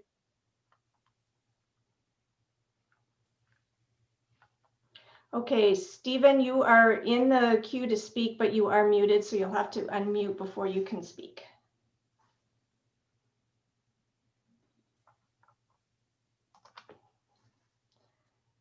Stephen, can you hear us? If you can hear us, go to the bottom left of your screen. There's a mute button that you can click to unmute yourself, or you can hit your space bar. Unmute. There we go. There we go. We can hear you, Stephen. Yes, go ahead. Okay, thank you very much, Madam Mayor and councillors. Anyway, you all received the letter I had sent into Cindy, I expect. Have you seen it all? Yes, sorry, Stephen. It was included in the package as an attachment to the report because I had received it prior to publishing the agenda package. So your letter has been circulated to the council. Yes, okay. So you understand where I stand as yes, but if you where everybody are using for recreation. I want to make sure it stays open that I can, so that I can be able to use to get to the back of my property to want to do. So just take that in consideration. Okay, thanks a lot. Thank you, Stephen. Okay. Okay. Questions or comments from council? So it sounds like we have a road allowance that's being well used by lots of folks. Victor? Thank you, Madam Mayor. Just to let council know, I have been in conversation with Mr. McCullough a number of times. One thing that has come to my attention that he didn't mention in his presentation, what has been going on is there is a short section of what used to be a forced road. Here we go again, forced road issues. And they have been using it with the understanding that it was township property. When I talked to him about it and said, well, we're not, as a township, we are not taking responsibility for that forced road. So then in fact, it is private property and you shouldn't be on it. If you're on it, you're trespassing. And as part of that conversation, he said, oh, well, we don't need to go on that forced road. We can stay within the confines of the road allowance, meaning that they would never enter private property. So there would be no issues with trespassing. That was just a piece of information that I think was not clear in his presentation or from anything else that people have been saying. Okay. Do we have the Thompsons on with us at all? We have their representative, their agent who's acting on this application. He indicated to me he was more or less just going to be listening to the comments to see what was going on, and I'm not sure if he wishes to speak or not. If you do wish to speak, you can certainly raise your hand, but I think he was just listening as an observer to hear the comments. Okay. I guess if one question that I would ask of anyone who may be able to answer it, and it's something that the mapping has shown me today when I've been digging further into it, is the section of the road allowance closer to Hilltop Road used to have a bridge that crossed a stream. It's quite clear in the 2008 photos that there is a bridge there, and that bridge is no longer there.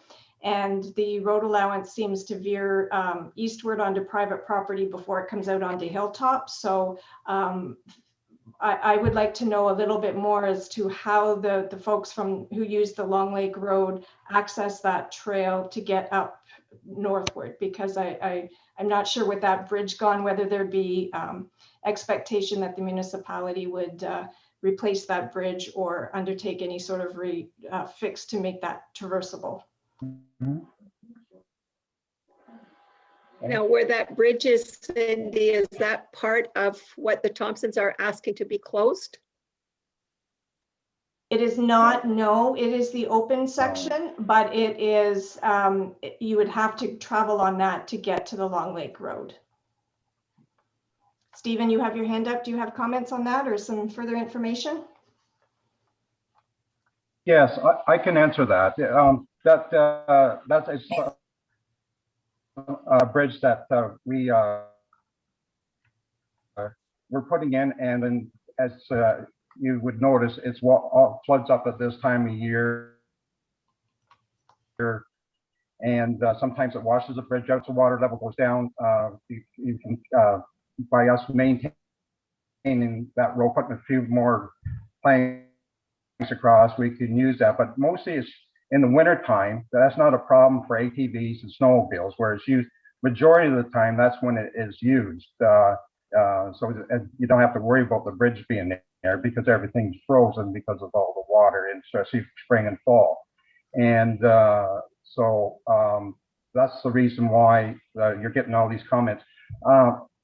I'd be surprised. I know there's several other people that got in contact with me, and they were upset because it's closed, and I said, well, you have to put something in, you know, but it's I would say there are many people that uses this road other than ones that just talk there, but Cindy's right. There's right now, if the bridge is still there, it's under 2 feet of water, so that's why you can't see the bridge, but there was a bridge there, so we won't know until the water settles down what has to be repaired on it. So just a comment about road allowance. The municipality doesn't have to maintain a road allowance, right? It's if you can walk it, right. If you can ride a bike on it, that's up to you. Yeah. That's right. Okay. Can I don't remember why the Thompsons want it closed, simply just to add it to their land? I will maybe ask the agent with some clarification. Tom, would you be willing to speak to that? Would you put your hand up if you're willing to speak? Okay, he has done that. So just a moment, please. Move him over. Okay, Tom, you're in the queue. You're muted though, so if you can unmute yourself.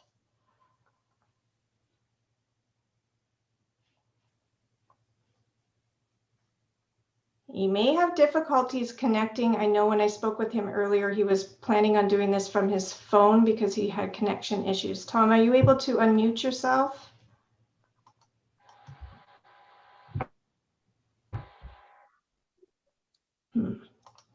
He seems to be having it.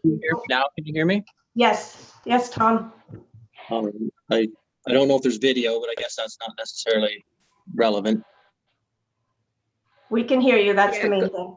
Okay. My understanding is that I think the Thompsons have trouble with people not necessarily staying on the roadway itself. Whether the roadway is completely within the concession road allowance or whether it strays back and forth on and off of private land. It's just more their concern that there's no way to keep people kind of the people that maybe go up and down there and stay within the confines of the trail is one thing, but people who kind of take liberty and kind of rip around their fields and whatnot. Now, I'm not sure if they pasture cattle in there. There is a gate at the end. I don't know if that's the gate in the picture. I'm uncertain if that was to deter people in general or to keep cattle in, or maybe a bit of both. So I think their main concern is not just to add it to their property, but is so that they can basically kind of police people who wouldn't stay necessarily on the trail. And I'm not sure how else to kind of do that. Madam Mayor, I do have a hand up as well from another participant. I can move over if that's okay. Sure. Heather Beatty. Heather Beatty, can you unmute yourself and then you can go ahead? Sorry, I pushed that by mistake. I really didn't mean to say anything. I'm just really supporting and listening to the whole thing. I apologize. No problem. No problem. Bill McDonald, do you have something to add? Yes, I just have a question of interest through you, Madam Mayor, and I'm wondering if the Thompson property along this concession is actually fenced, and would it be possible where people are trespassing on their property, have it posted, and it would give us the ability to enforce that by charging people that were going onto their property. But I'm wondering, just for my own interest, is the Thompson property fenced along this concession? That's right. Go ahead, Tom. I was just going to say, I've not, it's been years since I've been there. I'm guessing that along the concession itself, whatever fence is there wouldn't be suitable necessarily to keep animals in or out, or necessarily act as a deterrent to keep people from straying off the trail and kind of ripping around the fields, at least not what's currently there, unless something's changed. But I think that's part of the problem, as it's quite a section. It'd be 600 meters or more of road allowance, for which they'd have to literally fence both sides to kind of keep people from straying off of where they're supposed to be. That's a lot of dollars. Okay. Can I speak? Any other questions? Stephen, do you know if there's a fence there? No. We can hear you, Stephen. Okay, can you hear me? Yeah, go ahead. Yes, I honestly say right now there is no fence. There used to be fences there years ago. This all fell down. But you're absolutely right. Bill's right. And I've mentioned that to the Thompsons before, trying to work things out. I said I said, as far as my family and the family that are friends that I know use, they know exactly where they have to go. They know exactly where the concession, because we keep it cleaned out, we keep it brushed out, maintained. We put culverts in and where old culverts used to be, or beavers started to flood. They know exactly. I can't speak for the other 30 or 40 people that use it in the wintertime, but I said, all you have to do, either fence it, what most farmers do anyway, should be fencing their fields or property off, or be putting no trespassing signs along the concession roads, or make some indication, put posts up along the way, just to indicate for the other people that don't know exactly where that concession runs. It won't be a problem. That's the way I'm looking at it, because it's I know that many times I've had snowmobilers hit the trail and hit the tracks. When they come back, some individual has taken a chainsaw and fallen the trees across the concession. Then next thing, they're walking up to me or my place or my neighbors and say, hey, have you got a chainsaw? Can't get across because somebody cut a tree across to block it. So we've had to do this several times, take chainsaws in, because they literally, and I don't know who's doing it. I can't say who's doing it. I haven't proved who's done it, but they keep falling trees across the concession to try to block people from using snow machines. But as far as I know, myself, my family, and neighbors, that they know exactly where the concessions are. So I go with Bill 100%. They should either fence it on both sides, and if they're having cattle in there, you would think that you would have fences along to keep the cattle from going out on the different properties. That's everything. Madam Mayor, I have a message here from Jamie Riddell. He's there with the Thompsons, just to let them know, because it was questions, and they are correct, Tom is correct, is because they are finding people are driving on their fields off the right of way, causing damage to their fields. And yes, they do pasture cattle there. That's a response from the Thompsons. Okay. Okay. So they need to fence their property like every other farmer.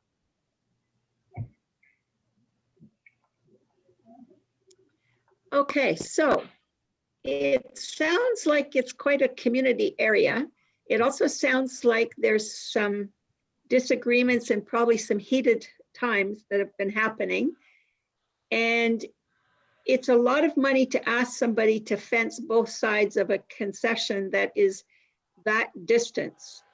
So Madam what council Mayor? has to, yes, go ahead. Sorry to interrupt. I just noticed Tyson has his hand up, so I don't know if he has something to add. Okay. Through you, Madam Mayor, ahead, a question. Tyson. Can you hear me? Yeah, go ahead. Through you, Madam Mayor, a question for Councillor Dewey. I'm thinking outside the box here. This is the first road closure I've been a part of where we have talked over and over, and from what I'm hearing from residents for the first time is the word trail used. Does the Eastern Ontario Trail Association ever look at any areas like this as an area of interest for expanding onto their existing trail network, or the Frontenac County for that matter? The answer, yes, but most of our trails that we maintain are on municipal property, or we don't. It's mostly the snowmobile clubs that have agreements with private property owners in the wintertime. We don't have any private arrangements with individuals for trails. You know what would be really nice? If the community could come together and the Thompsons and do a project to fence the area together, whether it's just a rail fence or posts, something that could assist to keep it open. Otherwise, the township has to look at how best to deal with this. Certainly with chainsaws and some digging, if you had a dozen or half a dozen families over the next season, maybe something could be done to prevent people from wandering off the trail, which may, in fact, make it something that the Thompsons could live with. But I don't know if there would be that will in the community to do that. Stephen, what do you think? Yes, I totally agree, and I mentioned that before. It's a matter of fact. I said we can. I probably could get enough people involved, putting make markers along the concession to show people where the trail goes. That's the best thing I think we can do as a community, that the number of people I know that uses this trail, and myself, but I can honestly say we've done everything that we've never caused any problems. We let it go. So things has happened, we let it go. And but you're right. If we have markers, I don't know if like arrows showing where on the trees this is where the trail goes, or make up some kind of billboard or something before they head out on that part of the concession, because majority of the concessions on the other end are fenced on both sides, except for the east side. There's a part that's not fenced along the field. So hey, I'm game for anything. Like, I just want to, not only for myself, which I need to use that, but other people that are coming in from Kingston, whoever knows about this, they park their vehicles out and hop on their snowmobiles and away they go. I think I could do some type of thing, make red arrow showing where the trail is on both sides of the concession. It won't be hard to follow, because it's all four-wheel tracks now, except for the section, that's part of I explained to Victor what they call the forest road at one time, and which that forest road everybody's been using for years. I've been using it for 40 some years, and Gary Barker, who was owned the property where I bought, he explained everything to me, where the concession all went when I bought it. And so I think we could work something out there, Madam Mayor. I can definitely get some type of indication to show people to stay inside that perimeter where the concession, where the Thompsons are worried about going.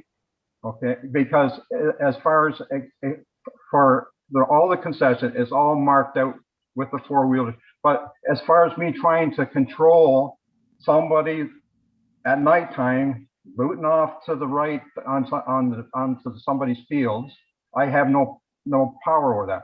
The only way we would stop that if that property was fenced. You know, I understand.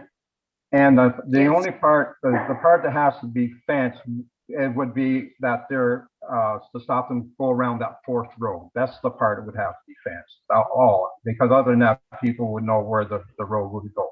But because everybody's been using that forest road for years, my father-in-law explained when his parents lived over there, they had to make the forest road because they couldn't plow over because of a certain hump, so they did a forest road at that time. And everybody's been using that forest road. So I don't believe myself anybody has been traveling over on these fields now. If they have, I don't see why the Thompsons wouldn't have been phoning the police and having something, or being checked into who's been causing this damage if it was happening. Okay, but I am agreeable to work with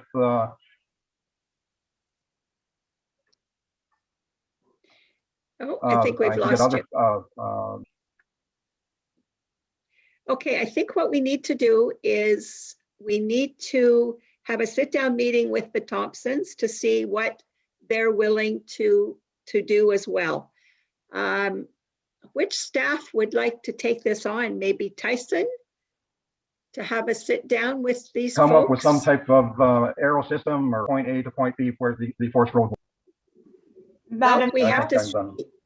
Madam Mayor, if I may suggest that Tyson has had to leave the meeting, but I'll talk to him tomorrow. I think between the two of us, we can try to meet with the parties and do some further research. Okay, council, is that acceptable? Okay, so I'm sure we'll get a report back to see if there is some compromises that could be made so that everyone can continue to safely use this road allowance, or council will have to decide to stop up, close it and sell it to the Thompsons. And whether or not that will solve the problem, we don't know. So hopefully they can work it out. So the motion before you, Bill, did you have something else to add? I was just going to suggest to you, Madam Mayor, that we have a motion you've read. Perhaps we should just table it until we get a report back. Well, actually, it asks for staff to bring back a report on options and recommendations at a further meeting. So it's exactly what we want them to do. Can you Okay. hear me? Yes. I just have Stephen, one thing. can. You have to remember one thing, that I have to have access. You're talking about we might have to close this concession. I have to have access to the back of my property, and especially and then you can go, and when the south end floods in the spring and fall, like if I need to get back to the back of my property to cut wood and stuff, I use that road. That's what I'm saying. Okay. But you have other access to your property, Stephen? As long as it's not flooded, yes. And when it's flooded, okay, that's the only way I can come around, yes. Right. Okay, certainly staff will take that into consideration when they bring back the recommendations. Okay, all those in favor of the motion? Okay. Motion's carried. Okay, and how do I get over this? Okay, so that concludes the public meeting portion. I'll move those of you off. Thank you for joining us. And Mayor Smith, did you want to take a brief break before we start the presentations? I don't know. Council, what do you want to do? Do you want to stretch a 2-minute or do you want to just go ahead? I'm okay either way. I'm good. Okay, let's continue on then. Nobody's jumping for a coffee break, so we won't have one. So next we have Alec Knowles from WSP Consultants, Municipal Services Corporation. So Alex, you can take it away. You and Cindy can work out the sharing arrangements. Great. Thank you, everyone, for taking the time to have us in to present today on the communal services study that's been completed recently. Cindy, would you like me to share my screen? Would you like to share yours? What is easier for you? I'm just getting it up here, so it's probably just easiest if that's okay. I can share my screen. Of course, that's great. Maybe while you're doing that, I'll do a quick introduction and introduce my team members as well, and we can get going from there. So my name is Alec Knowles. I'm a principal consultant with the advisory services team at WSP. We were brought in by the county to help put together a study on the preferred or the best way forward for a governance model for communal services, communal water and wastewater services across the county. And I'll get into the details, of course, in a couple of minutes, but maybe first, Salah, you could introduce yourself. Sure. Thanks, Alec. My name is Salah Kulaylat. I am a senior consultant with WSP's advisory services practice. And Alec and I and Michael and a couple of other people from WSP have been putting this file together. Great, thanks. And Michael. Good evening, Council. My name is Michael Wildman. I work with the firm Municipal Government Wayfinders. We specialize in service delivery, operational reviews, and governance reviews. So my role is a technical advisor to the WSP team. Great, thanks. Maybe while Cindy's working on the slides here, I'll talk a little bit about the agenda, and then I'll try not to go too far before the slides come up. The agenda for today, really at a high level, the intent is to discuss the work that we've just put together. I don't know if everyone's had a chance, but hopefully you've had a chance to see the report that our team put together. So we'll go into a little bit of the sort of context, the background, objective of that study, the process we undertook to complete the study. Okay, perfect. Sorry. No worries. And if maybe if you could skip to the next slide, and that's where we are. Great. So study context and objective, the process we undertook to complete the study, the governance model that we ultimately recommended coming out of that. As you'll see towards the end of the, or as we get on to the presentation, the recommended model is a municipal services corporation. So we'll give a bit of a description on that. The costs and timelines and contributions by township associated with a municipal services corporation, and then discuss some of the next steps. One thing I'll mention before we go any further, I think it's worthwhile context to have. Really what we are presenting here today is the results of the study, not so that council can vote to basically to create a municipal services corporation, here and now. The decision that is before you at this point is to decide whether or not to pursue a more formal business case for a municipal services corporation. So the intent of this study was to figure out what is the most appropriate governance model moving forwards. The next step, as required by legislation in Ontario, for a municipal services corporation, the next step would be to conduct an official business case and to hold public meetings to discuss that, at which point there would be another vote to decide whether or not council wishes to endorse the findings of that business case. So again, today is really about does council support the idea of conducting a business case using a municipal services corporation as the governance model. Okay, with that said, the background here.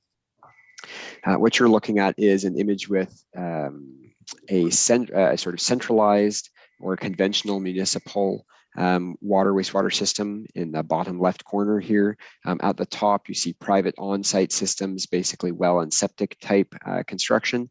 And towards the top right of the image, a communal system or a decentralized wastewater system. At the moment in Frontenac County, the majority of development and sites are served by private systems, so your own well, your own septic system. There is at least one centralized system in Sydenham. The trick being historically that on-site systems don't allow for very high development densities, and conventional municipal systems are more expensive. Or cost prohibitive, can be cost prohibitive for municipalities. Communal systems are kind of an in-between where you would have maybe 50 or 100 or 300 units all sharing a small on-site water and or wastewater system. They tend to have higher quality water and wastewater treatment than a private system, but they don't have the same per unit cost or liability as a centralized system. Maybe we can move to the next slide, please. Okay. So at the end of the day, part of the intent of the previous study that was conducted, and this study sort of confirmed that finding, is that if the county wishes to increase its development density and provide another option for development of new communities or revitalization of existing communities, communal systems provide that in-between option between private services and centralized. With the previous study that was completed in about 2019 that WSP helped with as well from an engineering and financial review point of view. Following that, a communal services governance committee was established in the county to conduct this most recent study about how governance should work. And that communal services governance committee was staffed by the mayor of each of the 4 townships, as well as a resident, a citizen from each of the 4 townships. Next slide, please. Sorry, one other thing I'll add as we go here. Just in the interest of time, I think it's probably most efficient if we can keep questions to the end. But if there are questions of clarification, you don't understand something, happy to address that as we go. But maybe bigger picture discussion and those sort of questions we can keep to the end. The objective then of our study was, as I say, to identify this preferred model for governance and management. The study components: governance management, a financial feasibility review, and some phasing and risk consideration as well. Next slide, please. Okay, so the objectives of the study that we've undertaken just recently, the final report for which was presented in March to the Governance Committee. The objectives of the study were, number 1, to come up with a model that facilitates a collective wastewater service program across the county, account for basically fiscal realities of the townships and the county. Critical here is being flexible and managing risk. We don't know how communal systems will evolve in the next decade. We don't know how demand for housing will evolve in the next decade. We don't know how cost of housing ownership and things like that are going to evolve. And so being flexible to the realities on the ground as time moves on was considered paramount. The model, we were looking for a model that would gain widespread acceptance and support across the county, something that would provide a consistent approach for each of the 4 townships. And finally, and again, this part's critical, an approach that would incentivize private sector development to pursue communal services, which is to say, even if a corporation is set up to facilitate governance of communal services in the county, if developers are not incentivized to build that type of system, it's all for naught. We need to find a way to incentivize use of the systems beyond, not just to find a way to govern them. Next slide, please. Okay, so in terms of the actual process for the study, the first thing we did was conduct a best practice review. We did a review internally and a literature review online, but then a best practice review with peer municipalities around the province and municipalities of a similar size to Frontenac, and looking at several services. We looked at water, wastewater, but we also talked to municipalities on how they manage electricity and other services. We developed an initial set of governance and management options. So Municipal Services Corporation, a joint municipal board, and about 4 or 5 others. There were about 3 of these items that were relatively quickly set aside on the basis that they wouldn't work for whatever reason. There was a fatal flaw. That left 3 options for more detailed consideration. Those 3 the 3 options that had more detailed consideration were a municipal services corporation, a joint municipal board, and a county level governance model. Coming out of that process, a municipal services corporation was the preferred model. And so from there, we then identified implementation requirements and contribution requirements, how voting allocations and ownership allocations could work across the 4 townships. Next slide, please. The final report for the study was presented in March of 2021. Following this, on the 1st of April, there was a meeting of township CAOs and treasurers. That meeting endorsed the recommendations of the report to pursue a business case for a municipal services corporation. And beyond that, that the contribution requirements from each township would be on the basis of a weighted assessment model. We looked at a few options. We'll get into those later in the report, but this was the endorsement coming out of the township CAO and treasurer meeting. And just to add, so that was the 1st of April meeting, there was subsequently a 21st of April meeting held by County Council where a similar endorsement was passed. So getting into a discussion of a municipal services corporation then, which was the recommended model, the basic summary is that it was felt that the benefits and potential for growth and the scalability of a municipal services corporation were better aligned with the needs of the county and the townships than some of the other models. Some of the models that, as I say, were initially considered but were excluded in the first round of shortlisting were, number one, a private utility model. Water is considered an essential service. It therefore cannot be owned by a private utility or private investors of any kind. So that model was cut from the list. A second option would be a municipal buyer-seller model. We did see examples of this in other municipalities in the province. Effectively, what you'd have here is, say, one township creating a service and then selling that service to the other townships. Where we do see that in water or wastewater is generally in centralized services. So, say Central Frontenac was to build a big water treatment plant and then sell water to South Frontenac and North Frontenac. And basically you'd build a pipe from your centralized system, your centralized plant, you'd build a pipe over to the border of South Frontenac, North Frontenac, and then they would similarly install a pipe to meet you, take the water away, they'd use the water, and that would be great. And they'd buy the water from you.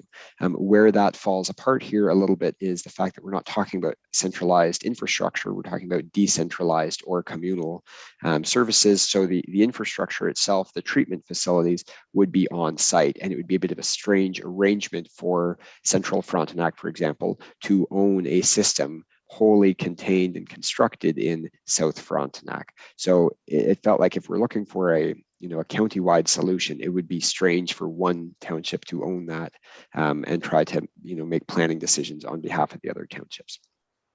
The third model that was cut from the list in the initial shortlisting was an independent municipal services model. Basically, this would just be a way of saying every township for themselves. You do what you want. The downside here is that I suppose the benefit of pooling this approach into a county-wide approach is that you, through portfolio risk, can minimize your collective financial risk. It also is probably more appealing to developers who can then operate under a single framework of rules, expectations, guidelines, whatever, environmental approvals and all of that, rather than having to try to sort of personalize their development requests and plans and everything else, to personalize that for each of the townships would be probably less attractive to developers. So it was felt that doing this at the regional level, the county level, made more sense. Next slide, please. The two other models that were given a bit more detailed consideration, but were ultimately excluded from or not selected, were a joint municipal board and a county level governance model. A joint municipal board, there are examples of that across the province being used for water and wastewater services. There are a couple downsides to a joint municipal board. One is that financial decisions of the board are immediately reflected back onto their constituent municipalities of that joint board, which is to say, if the joint board decides it needs to borrow 20 million bucks to do something, that borrowing, that debt is immediately placed on municipal books and counts against the municipality's debt limit. That's not the case, and we'll see that in a second on the next slide, I think, but that's not the case for a municipal services corporation. A municipal services corporation is assigned its own debt ceiling, its own limits under which it can borrow and make agreements with the bank or whoever it's borrowing from. It contains its own debt, which basically frees up municipalities to borrow money for things like a new library or roads, and not have to worry about the water wastewater infrastructure. Number two, and this was a big part of it, there was commentary from other municipalities that this kind of board can be hindered by political disagreement of the constituent municipalities. We found in one case that a joint board for water services has been set up in the province, and it took something over a decade, I can't remember exactly how many years, 13 or 15 years, to actually reach some kind of fulsome agreement on how to proceed with development of those services, basically because just the different sides couldn't come to terms with how to move forwards. And of course, that's very debilitating. So, you know, some of those, collectively, those items made a joint board not as attractive. From a county level governance model point of view, the financial decisions being reflected on municipal books, that issue still applies, but there's perhaps a more important issue here, which is that as a bit of an artifact of, I think, legislative history, let's call it, in the province of Ontario, regions have jurisdiction over both water and wastewater services, but counties, at least counties in Southern Ontario, do not have jurisdiction over water services. That jurisdiction lies solely with lower tier municipalities, in this case, the townships. So while the county could contribute to a wastewater component of communal services, the only way for the county to operate a governance model on behalf of the townships in Frontenac, the only way for that to happen would be for the lower tiers to, through legislative writing, pass power over water from the lower tiers to the upper tier, and that was seen as a political non-starter. So that model was also cut. Next slide, please. So the summary then is that we ended up selecting a municipal services corporation as the recommended model. Some of the benefits of a municipal service corporation, we've touched on a bunch of these already. Number one, and we heard this from virtually every municipality we spoke with, the ability to limit political influence by appointing a technical board rather than a political board was hugely beneficial, allowing the corporation to get on and basically act like a company without getting bogged down in politics. Again, it would be business oriented, so you'd have that ability to borrow money, but you would also have the ability to manage risk. The corporation can manage risk a bit more flexibly by not needing to be run precisely the way a municipality is.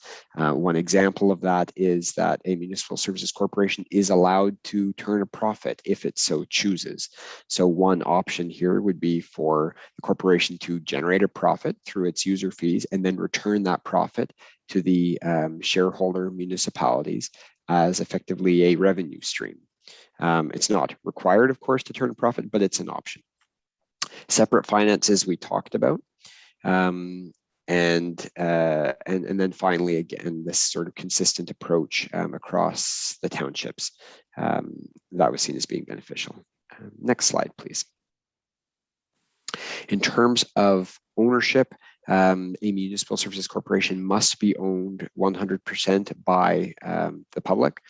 So in this case, it would be owned by the 4 townships plus the county of Frontenac. We'll talk a little bit more about that in a minute. With respect to transition, there is no existing county-wide governance model for communal services. So in a sense, it's a bit of an easy startup because there's very little precedent that needs to be considered or infrastructure that needs to be sorted out and adopted into the corporation to begin with. Management could be in-house, third-party, or municipally contracted, meaning that when you're hiring a CEO or a director and an engineer and whatever other staffing you need, there's flexibility with respect to how you scale up and who's actually hired to run the service. There's other flexibility potential in here as well. Municipalities and the shareholder declarations that you have with your corporation, those declarations can be used to limit the corporation's authority and to guide its operating philosophy. So there's several ways, I suppose, that control can be imparted over the corporation. Next slide, please. With respect to risks of a municipal services corporation, number one, as we've talked about, it limits the involvement of the county. So it means that from the county's point of view, rather than the townships, that the county can be maybe an owner, but not involved in decision making. We'll talk about that more in a minute. The degree of success of the corporation depends on the degree of municipal buy-in. If some of the municipalities in the county, if some of the townships are gung-ho and really go in for this, and other municipalities say I'm not very interested, it will be tougher, of course, to have a county-wide model corporation be successful. That said, that would be true for any of the other models.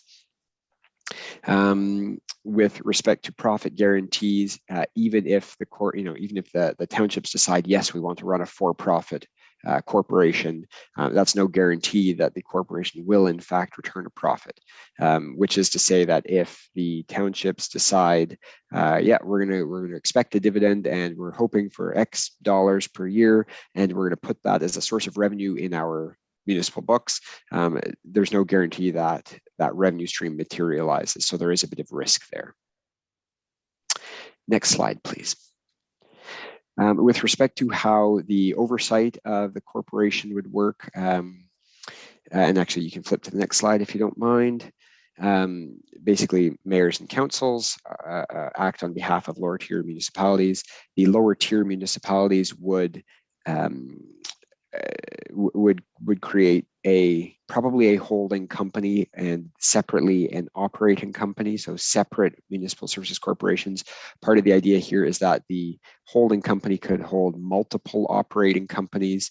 It may make sense to have multiple operating companies over time. For example, if over time the townships decide they want to extend services to neighboring municipalities outside Frontenac, or if you decide to add other services beyond water and wastewater, maybe you have a separate operating company. And again, so this is part of the flexibility of a municipal services corporation showing itself here. But one option is to, and maybe the recommended approach here is, set up a holding company within which you could have one or more operating companies, and it's the holding company that the lower tiers would actually own. So step one, municipalities set up those corporations. Step two, if you flip to the next slide, please, is that councils would appoint a board of directors for each of the municipal services corporations. And then next slide, please. Step three is that you then execute agreements between the municipalities and the municipal services corporation. Next slide, please. With respect to the timelines and contributions, we're talking in and around a year. It could be as much as about 2 years. It could be as little as about 8 months. But to get a municipal services corporation off the ground, it is likely going to be in the neighborhood of a year, based on our experience, what we've seen elsewhere around the province for actually getting this thing going here. Next slide, please. With respect to the costs of setting up a municipal services corporation, we've shown here a cumulative 10-year cost. The cost per year for each of the first 10 years, it nets out to about $2.2 million. The assumptions included in here are that in year one, basically you're setting up the corporation. Years 2, 3, and 4, the corporation is operating, but probably not really bringing in much by way of revenue because you're trying to get the whole thing set up, and you have to allow time for developers, whoever, to go out and actually install some communal systems in the county. And then years 5 through 10, those are operating expenses shown, but it's expected that there would be a revenue stream in there. So it's not a $2.2 million net shortfall. we're only showing the cost side of the ledger here. Next slide, please. To dive into a little more detail on those first few years, if you add up that initial startup cost plus the 3 following years of operation, we're talking about $700,000. So that initial contribution would need to come from some combination of the townships and the county. There would be 2 types of shares within the Municipal Services Corporation. One would be shares for ownership, one would be shares for voting. We'll get into the difference in the next slide or 2 here. If you go to the next slide, please.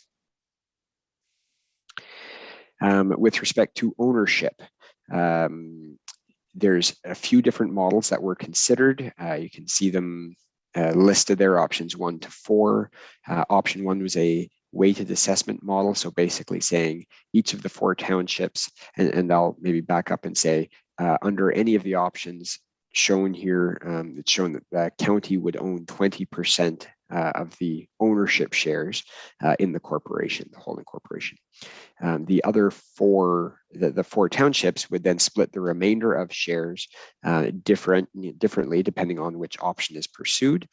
Option number 1 is based on weighted assessment. Option 2 would be an equal allocation. Option 3 is based on population. And option 4 is a hybrid effectively of options 1 and 2, some basic minimum level of ownership for each township, and then a weighted assessment for the remaining portion of the shares.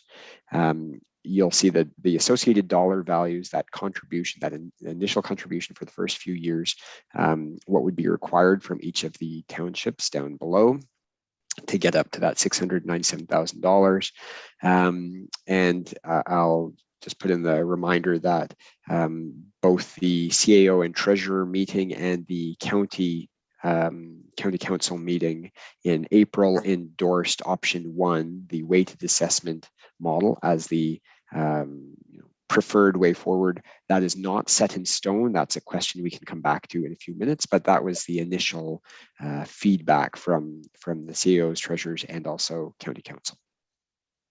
Next slide, please.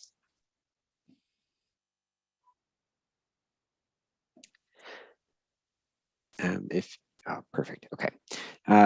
Regarding voting, there's a couple of reasons why voting will be different. Shares for voting are different than they are for than ownership shares. Number 1, the County of Frontenac, because it does not have jurisdiction over water services, basically it can't really be voting on decision-making with respect to water. It also doesn't really make sense to have the county voting because the county is made up of the 4 townships. So it'd be sort of like having the 4 townships vote a second time, which isn't necessarily meaningful.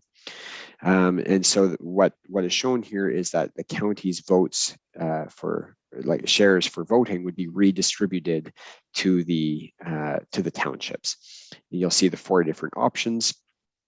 Under 2 of the options, being options 1 and option 3, you'll see that South Frontenac has a majority of the voting shares, at least under the initial setup here.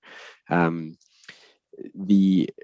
of the best practices gleaned from other municipalities in the province is that even in this kind of situation where one municipality has more than half of the total votes, it makes sense to require that at least 2 municipalities vote in favor of any motion, which basically prevents this from being, in this case, a show, the South Frontenac show. Without that rule, South Frontenac would basically make any decision with respect to the corporation, and there'd be no point to the other 3 townships even voting at all. And so the idea here is that you do need a majority to pass any decision, but you also need a minimum of 2 townships, and that ensures that it's not just one township doing everything in its own interests. The last thing I would say is that this is just an initial voting share. It's expected that this could evolve over time.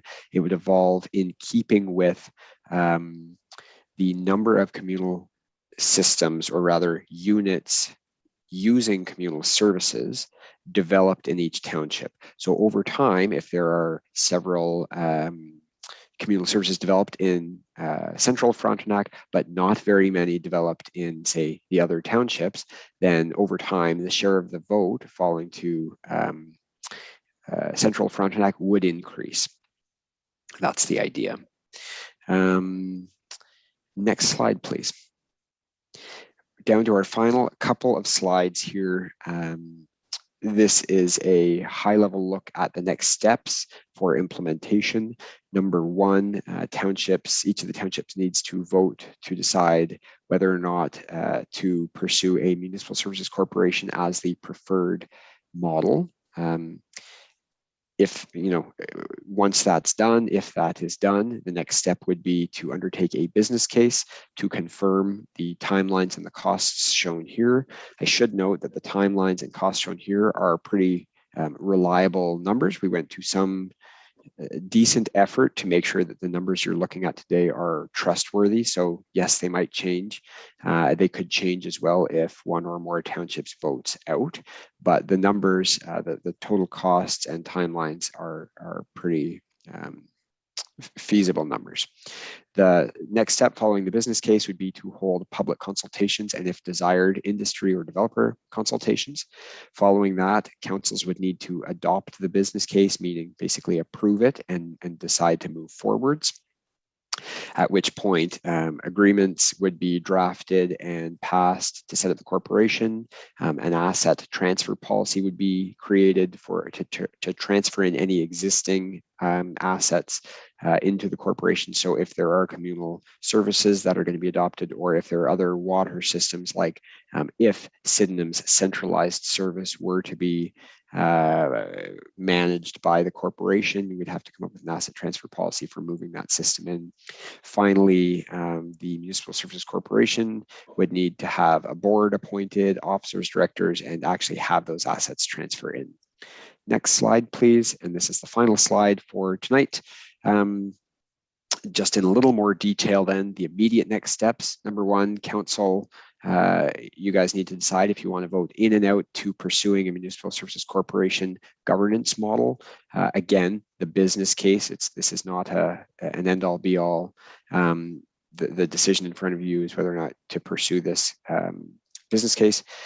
Number two, one of the other questions to discuss here, does the township, does your council support the weighted assessment approach, option one, under the ownership and share voting share distribution methodology shown a couple slides ago? And number three, are there key issues that council wishes to have considered during the business case? Things that maybe we haven't touched on so far, or you would like more information on, those types of items would need to be sorted out. And then the next step is the business case. And with that, I'll say thank you very much for your time and happy to entertain any questions.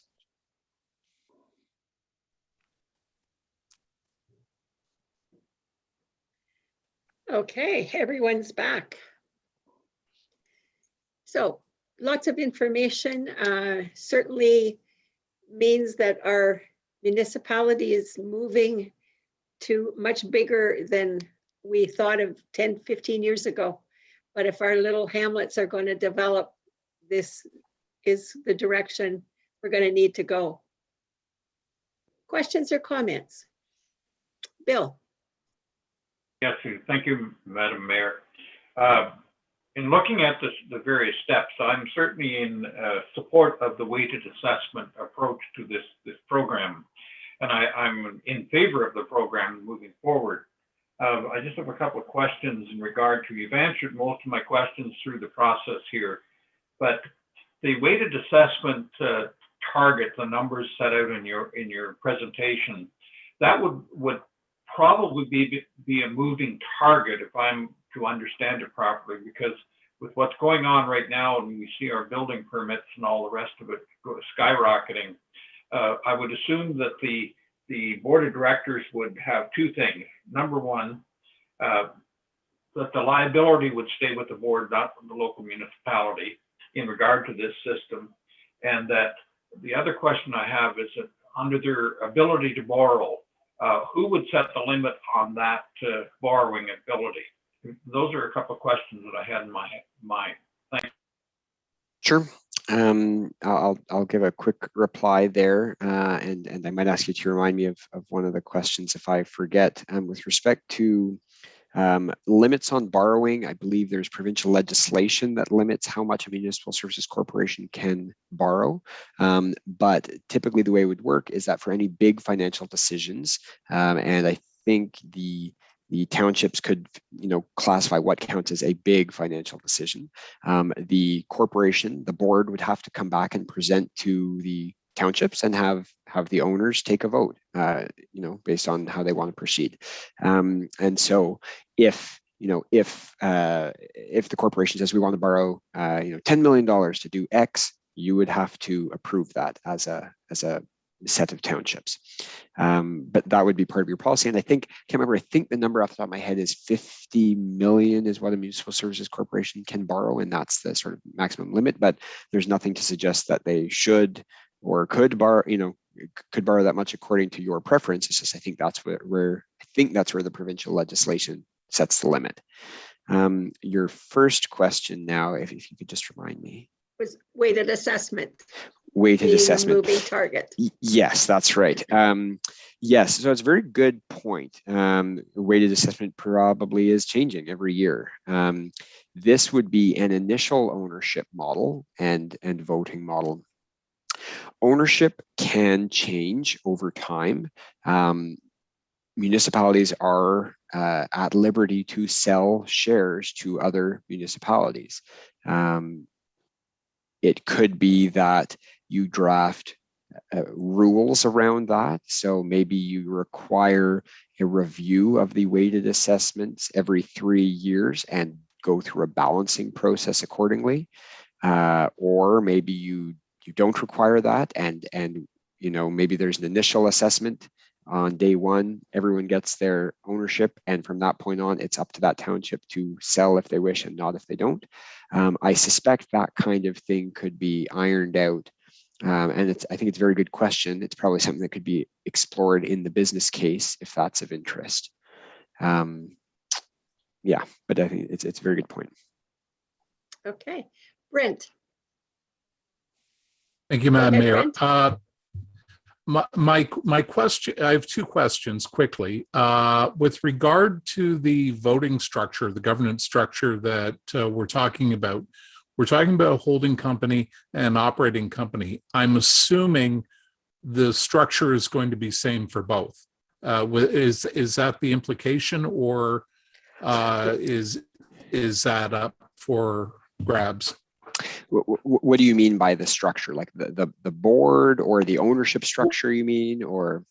Yeah, I would say yes. We're talking about a holding company and an operating company, and then we've discussed the weighted voting on a board and the ownership structure. It seems implicit that what the rules that govern the holding company are going to be the same that govern the operating company. Would I be correct in that?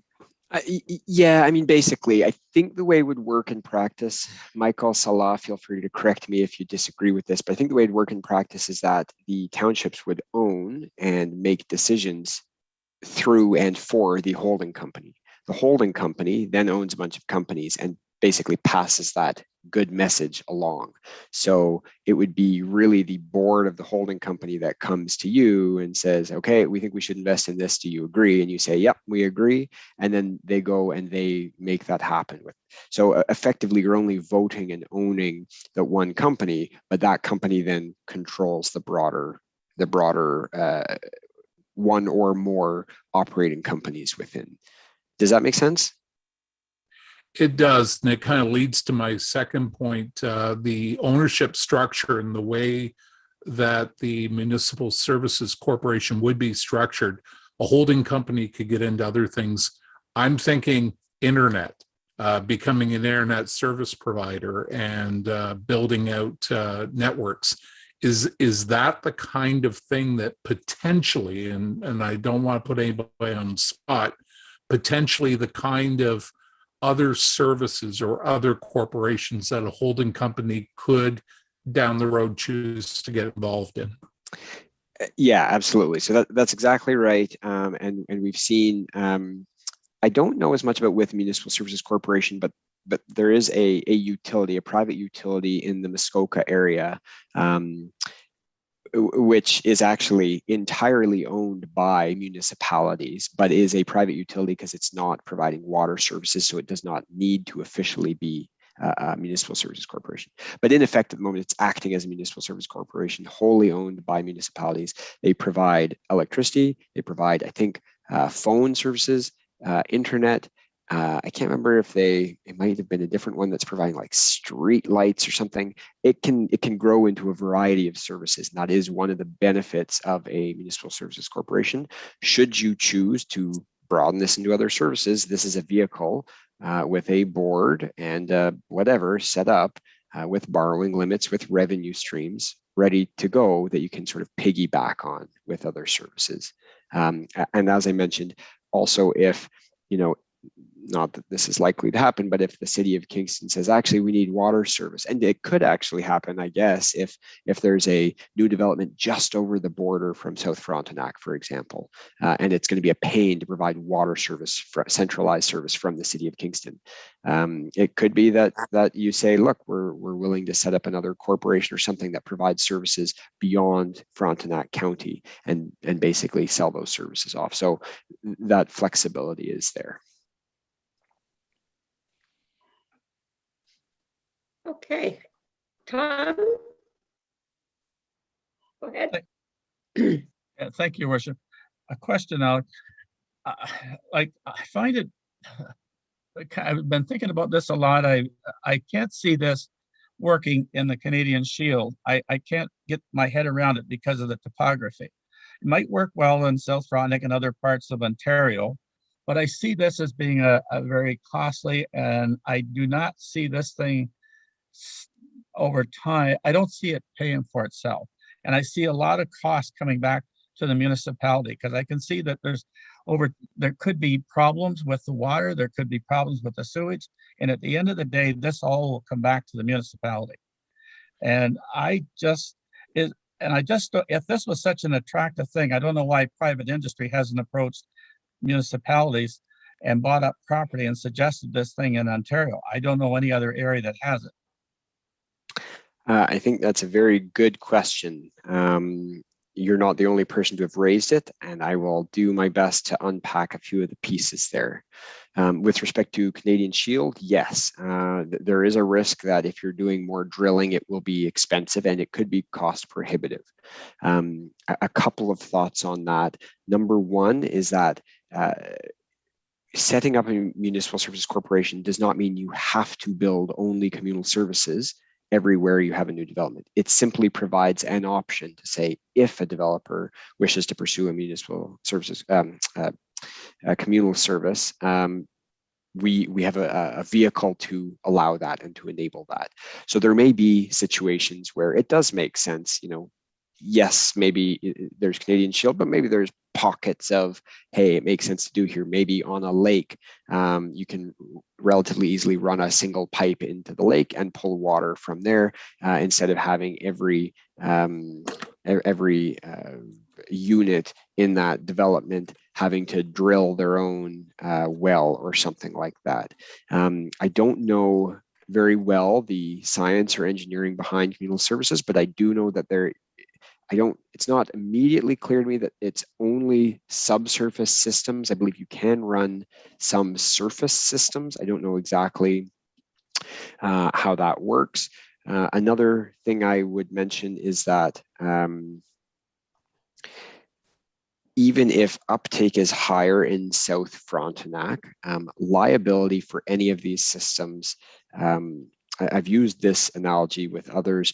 I liken it in many ways to car insurance, which is to say, if you want to have enough money in the bank account, if you crash your car, if ignoring the legality of this, if you don't want to buy car insurance, but you want to make sure you have a car all the time, you have to have your car. You also have to have another $20,000 in the bank in case you crash your car and need a new one. Maybe you need another $20,000 in the bank to buy your neighbor's car because you've just smashed up their car. Maybe you need some money for health bills and whatever. You need to have, 50, 60, whatever, $1,000 sitting there ready to go. The alternative is we all buy car insurance. You spend $1,500 or $2,000 a year, and somebody else, an insurer, takes on that risk for you. By pooling that risk into a broader pool, we know not everybody's going to crash their car in a year. A small number of people will. And by everyone paying a little bit, you can then afford to deal with the one or two problem cases that arise. It's sort of analogous here in that if Central Frontenac chooses to pursue a communal service on your own, if that system fails, it'll come back to you as the municipality to pay for it. If you're part of a larger structure and a system fails, it falls on the Municipal Services Corporation. Should we choose to pursue a Municipal Services Corporation as that collective governance vehicle, it falls on that corporation to deal with that liability. So it sort of insulates or protects individual municipalities a little bit. I'm trying to think there's another component I wanted to add there, but maybe I'll park it there for now. Does that answer your question in part or in whole, or are there other lingering aspects? I to your understand question? where you're coming from, but I think in this area I can see possibly maybe two homes or maybe three homes, or in some areas being part of a communal system, but that would be something that the developer would come before council and get approval for setting up that type of system where they would share a well, share a septic system. But you're talking about a much bigger undertaking here, where you're talking about several homes in a community. And I think with I'm not sure how that would affect the aquifer. I think we're going to get a lot of pushback in some, if we have too large a development in some areas, that maybe people are going to get concerned about the water underneath the surface of this earth. But I don't know. I'm just saying that I just have a difficulty wrapping this around in this rocky country that I live in. The one thing we have to remember, though, is we're talking communal systems for sewage. We're not talking water treatment plants. So it actually can be both. It could be one or either or both. And so, for example, maybe go ahead. Sorry. Yeah. No, I was just going to say it can, but I think in Central Frontenac, we're not looking at water as part of the program. We're looking at communal septic systems.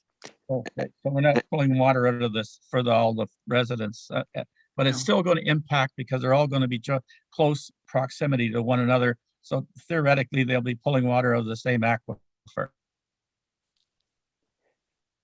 So I think, I mean, this is where I say it's not mandatory. By having this corporation set up, it's not mandatory that you pursue communal services in every development or in any development. The other thing is that it would still be up to the township to approve developments or not. So even if a developer comes in and says we want to build a communal system, if the township doesn't agree, you don't have to approve it. So it's not, this isn't, I don't think this is taking power away from you. It's simply giving you another option where it makes sense. Another component, I suppose, of the risk side is that if a developer builds any kind of communal system, if the owner of that system following development is a corporation like Rivera, because it's a retirement home or something like that, then the system ownership of that system can stay with that corporation.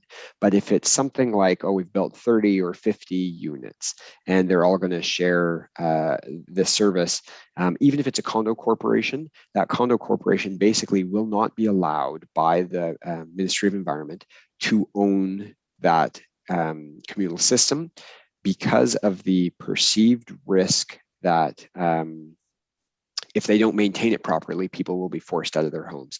So the way it'll go is that it would be required for Central Frontenac to take on ownership of that communal system on the day that it is built. Like the developer's done, they build it, they walk away, and ownership immediately reverts to the township. That's not to say that the township has to pay to build it, and that's actually another part to this. The developer is responsible in many cases, most cases, for paying the capital cost to install the system.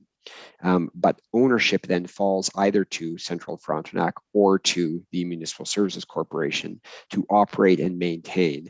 And again, the intent here is that having a single entity provide that expertise, if there's many systems across the county, that operating entity can be the one to say, yes, we know how to maintain and operate this system and make sure it's done properly. Those responsibilities would instead fall to Central Frontenac if you're pursuing these systems on your own. So you would then need to either have that expertise in-house, or you would need to contract a third party directly for that site, basically. But the ownership would, unless it's with a specific individual corporation, like a retirement home or a vacation, corporation property, the ownership would basically have to fall back to Central Frontenac, and you'd basically get the headache that comes along with that. If I may, Okay, Bill, did you? If I may, Go ahead, Michael. For one moment, I do have some experience overseeing the implementation of communal water and sewer systems in rural Ottawa.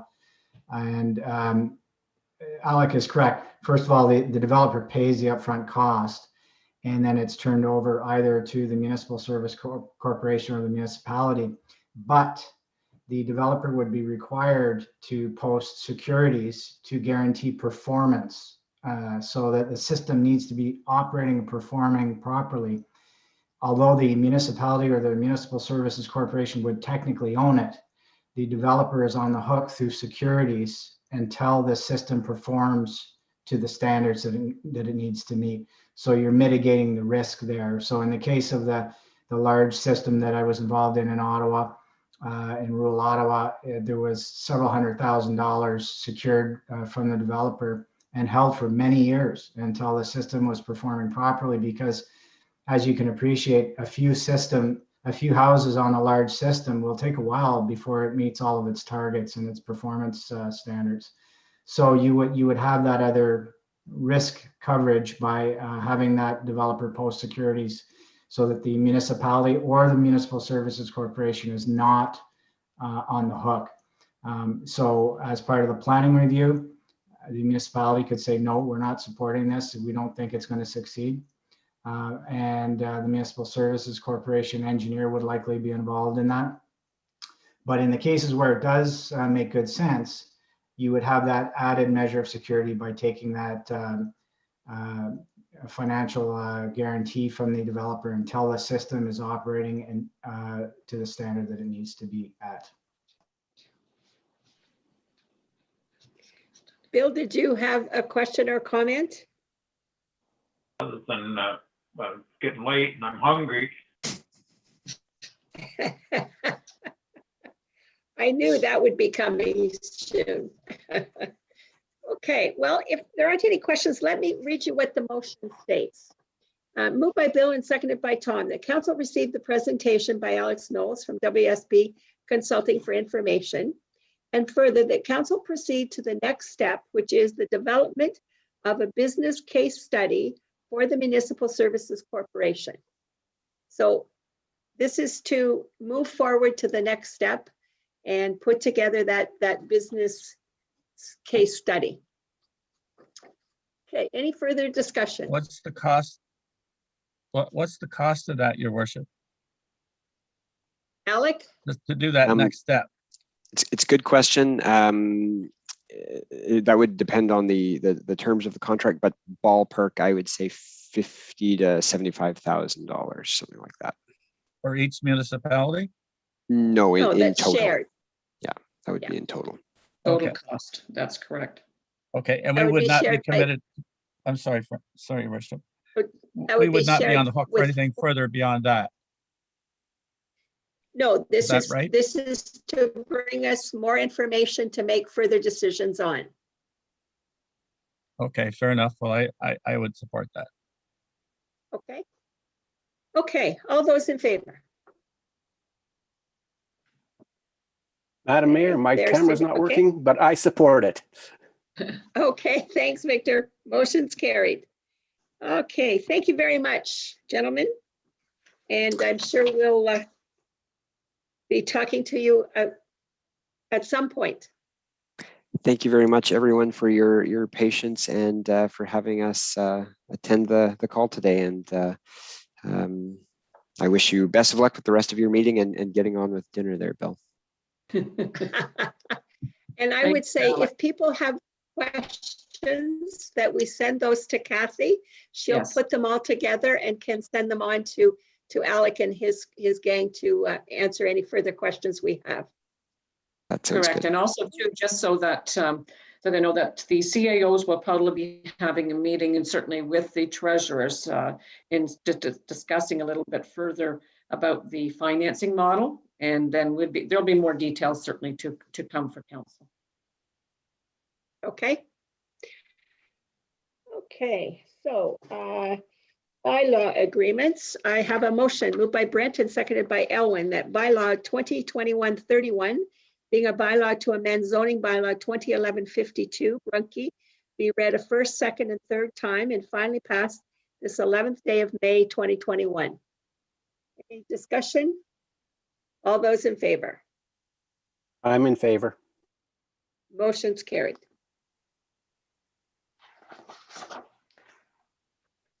Okay, is there any notice of motion?